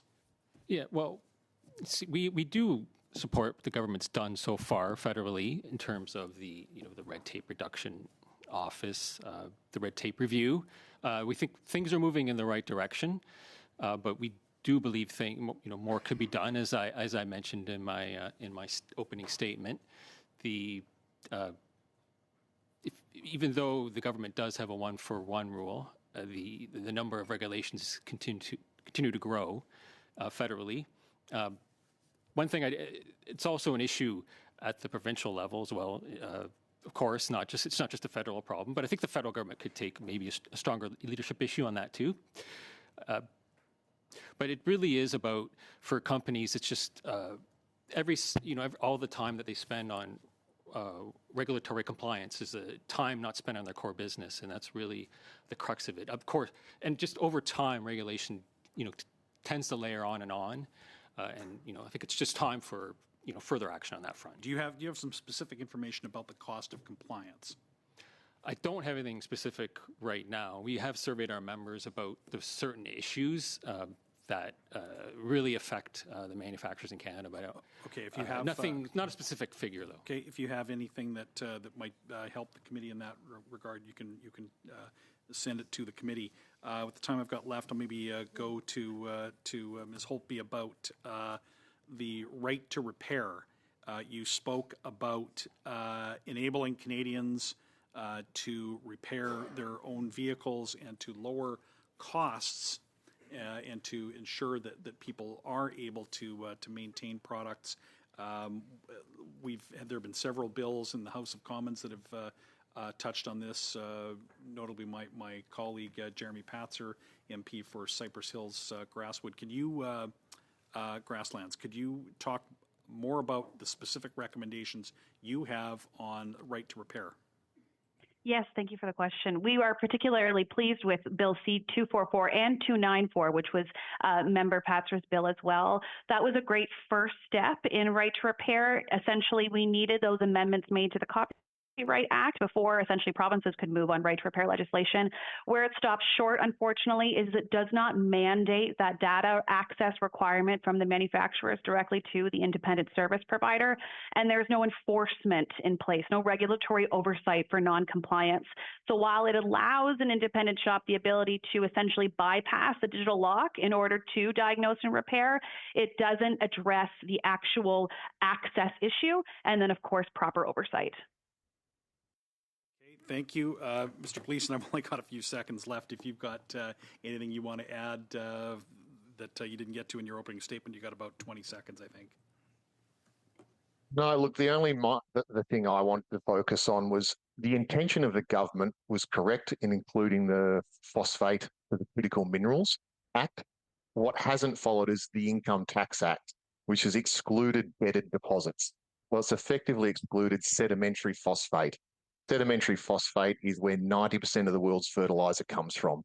Igneous is 10%. Mr. Kelly, Mr. Sawatsky is generously allowing me to ask a brief question before I turn it over to him. Mr. Archon, it's actually for you. In your opening remarks, you talked about since January 2025, Canada has lost over 57,000 factory jobs. I'm just wondering if you have a broad picture as to regionally where that has been and the sectors that have been most affected. Briefly, thank you. Yeah, the most of those job losses have occurred in Ontario. The three provinces with the largest declines are Ontario, Quebec, and BC. And the fact that the hit has largely occurred in Central Canada shouldn't be a surprise. It's where those industries that are being hit with Section 232 tariffs are largely based: steel, aluminum, and autos. So that's really the impact of the tariffs is really a Central Canadian story. And of course, at the same time, duties on softwood lumber have increased. That's another story that's not, heard about as much, but that's also affecting employment in BC as well. Thank you so much. I'll turn it over to Mr. Sawatsky now. Thank you, Chair. Thank you to the witnesses for coming today.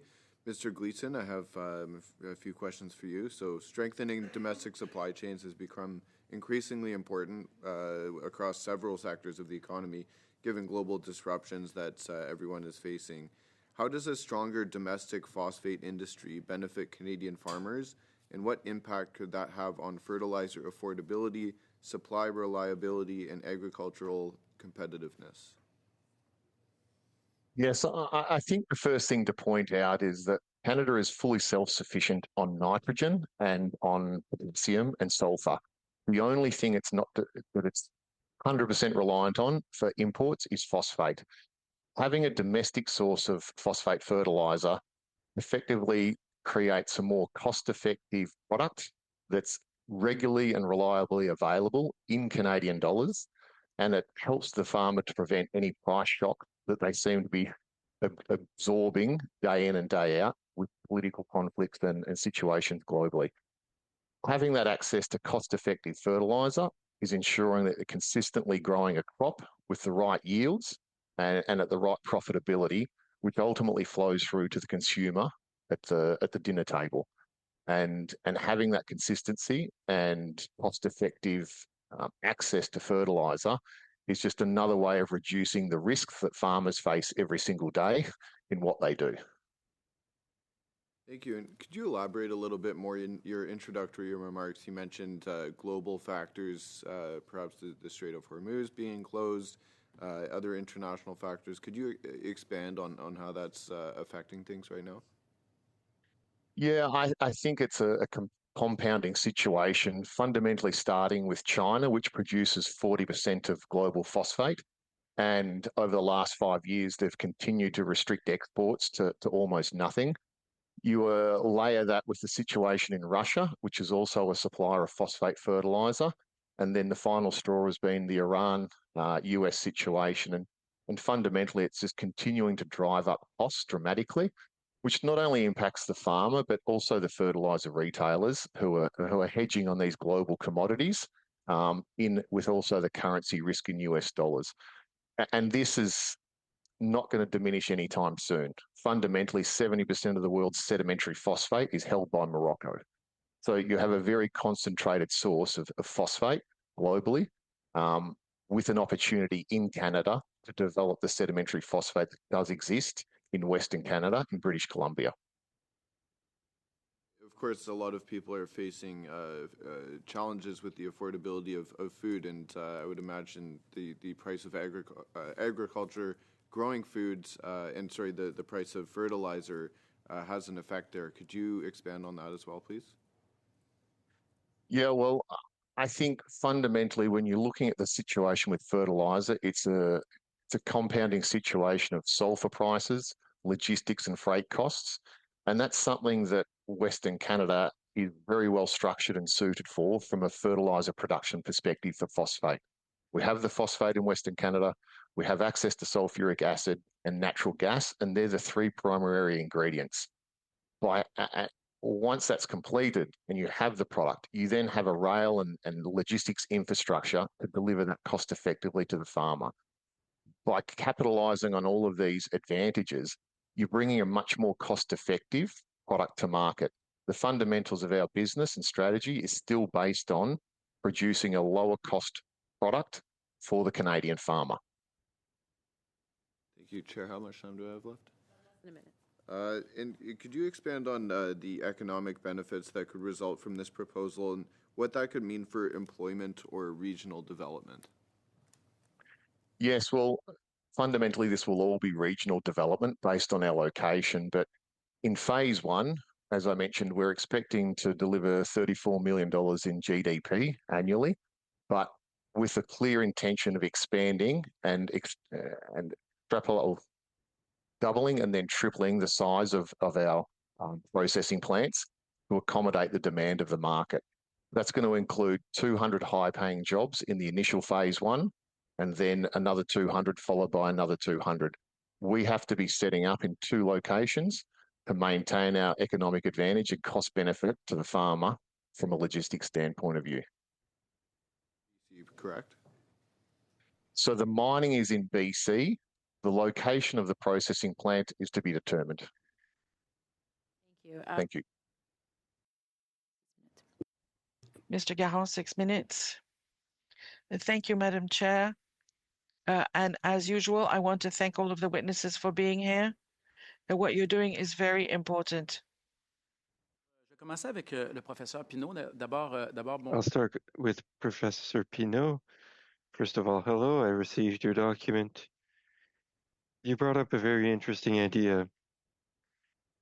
c'est une idée qui circule. Il y a un débat. It's the only report we've received on the subject, but it's an ongoing debate. You're talking about the excessive profits of oil companies, and I would like you to explain simply the question between profit and excessive profit, the definition. Profit is the average yield, the average return on investment, taking into account expenditures and capital. This can vary depending on the quality of the company's management. An excessive profit is, in this case, a geopolitical premium that is not generated by the company itself and does not have the same social and economic legitimacy as normal profit.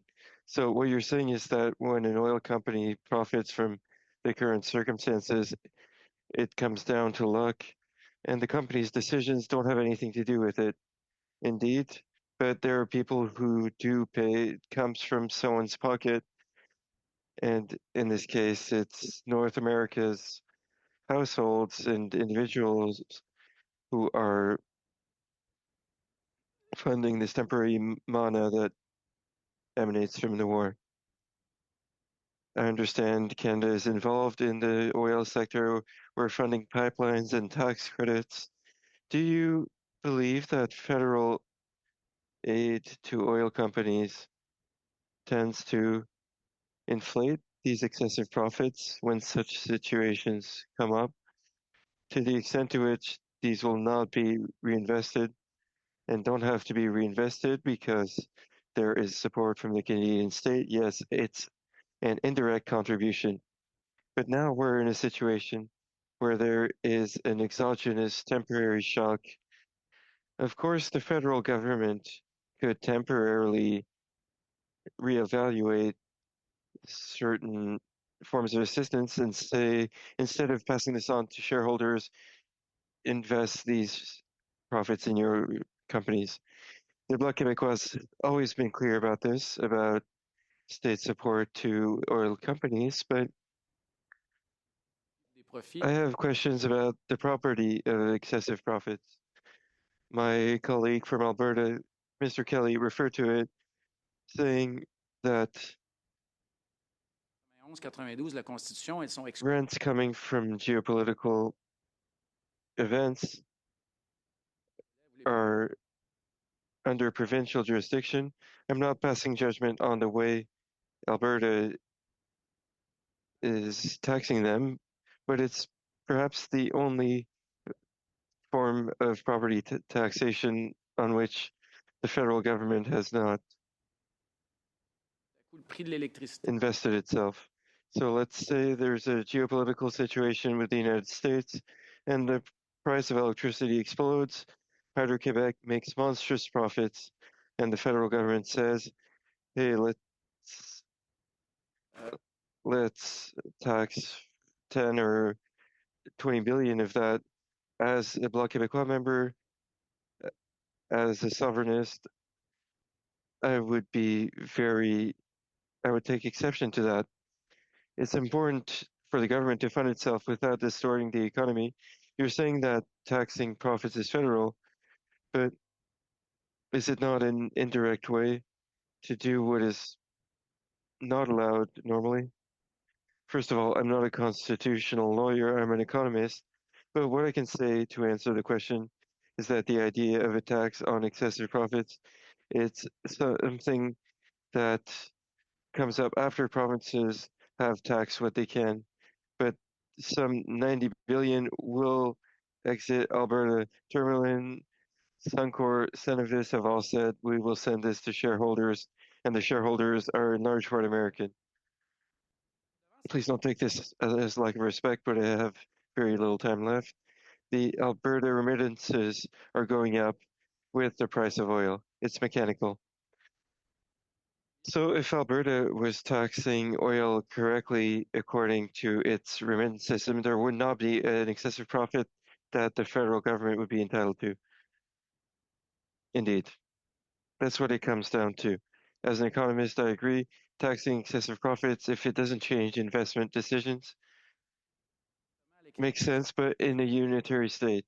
So I'll come back to the original question.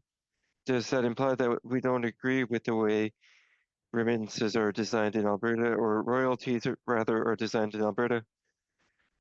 I don't have the answer, but I'm wondering about jurisdiction, and I'm not sure in Quebec we would accept this with our own resources. I don't want to position myself in an Alberta versus Quebec debate, but historically it's known and documented. Canada is a country where oil remittances are low compared to Norway or even the UK. Deuxièmement, ici, on a des surprofits. Les entreprises. Second, we have excessive profits. The private sector is saying we don't reinvest them. The chair cut me off, but I'll come back in the next term. Professor Pinault, you've advocated an excess profit tax, as you called it, targeted to a specific industry. I wonder if you believe Canada should have an excess profits tax or a windfall profits tax in general, applying to all industries, or if you only advocate it in this particular case. From, let's say, a general point of view, I think that an excess profit tax might be interesting, but it might create distortions in the economy where firms would try to work a way around and not declare these profits. So that's the hard part. So you're concerned that an excess profits tax on industries important in Ontario and Quebec might have distortionary effects, but you're less concerned about an excess or windfall profits tax applied to an industry in Alberta. Is that correct? No, it's not correct. I'm looking at a sector, not a province, and I'm looking at a very specific conjuncture. Right, sir, but it's hard to miss the implications, isn't it? Here, I mean, there are global shocks and events that can affect other industries. We saw with the COVID pandemic, of course, a significant impact on the pharmaceutical industry, on various technology companies. Some people did very well. Some people did much less well as a result of dramatic changes in response to an event that was not generally predicted. Did you advocate a windfall profits tax on certain technology platforms or pharmaceutical companies at that time, sir? Two things. First of all, the Canadian government did have a windfall profit tax that aimed the insurance sector and the banking sector during that period. Second of all, it's the size of the windfall here that's significant. It's about 4% of the GDP. If something comes up 4% of GDP, I will advocate. Sir, I'm just saying, you've come before this committee and you have advocated a specific tax targeting an industry. You haven't advocated a general policy on windfall profits. You have advocated one for a specific industry. We didn't hear from you, I think, about technology platforms or about pharmaceutical companies. You've used an example that relates, I think, to some fairly unique circumstances involving the financial sector within federal jurisdiction. But regardless, I'm talking about your positions. You chose to come here today targeting one specific sector instead of advocating a general economic principle. And why is that? Because of the size, 4% of GDP, and because of the refusal to invest that windfall into innovation, into jobs, into expanding production, which is something that the pharmaceutical sector and the tech sector does. Okay, so you are advocating a windfall profits tax that you see as responsive to specific decisions around investment. Do you think decisions around investment in this sector have something to do with federal policies, including the kinds of policies that you're advocating? And do you think that we would be seeing more investment if we didn't have the kind of anti-energy policies promoted by this government and advocated by you that deter investment?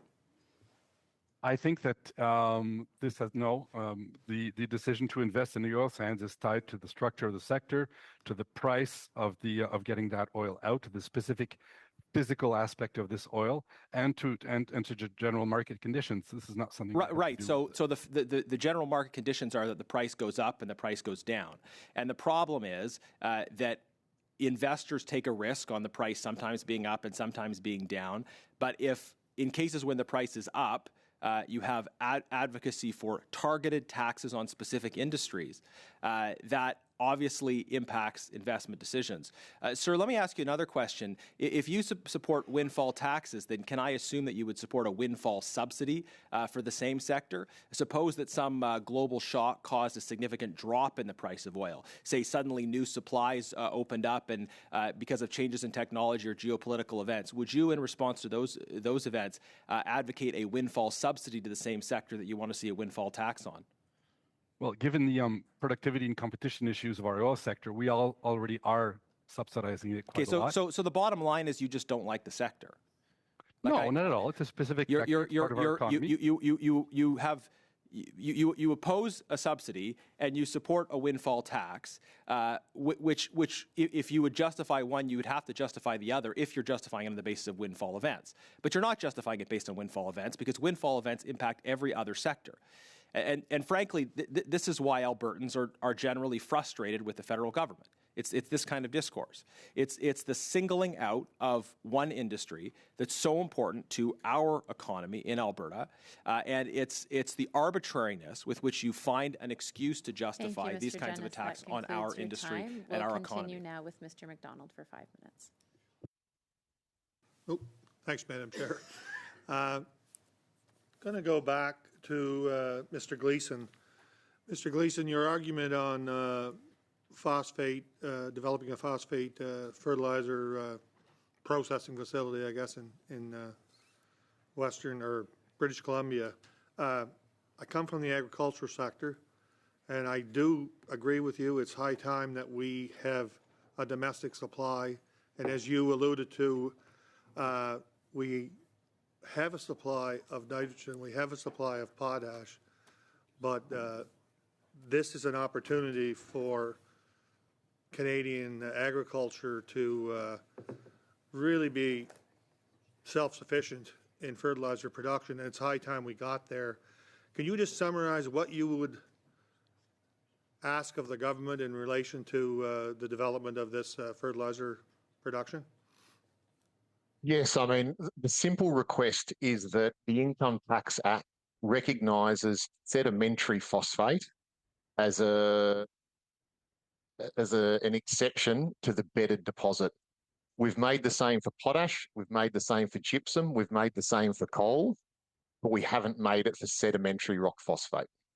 So it's one change to the Income Tax Act.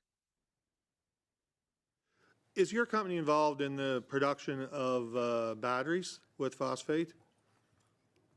No, fundamentally we're rooted in fertiliser. That is our focus for three reasons. One, the technology exists today. Two, the market demand is very clear and obvious. And three, we have the right form of phosphate to produce fertiliser. There is the potential, based on a new technology that we are looking at in Florida, that could indirectly produce battery-grade phosphate. It's not our primary focus for the reasons I've stated, and in particular because the technology is not proven at scale.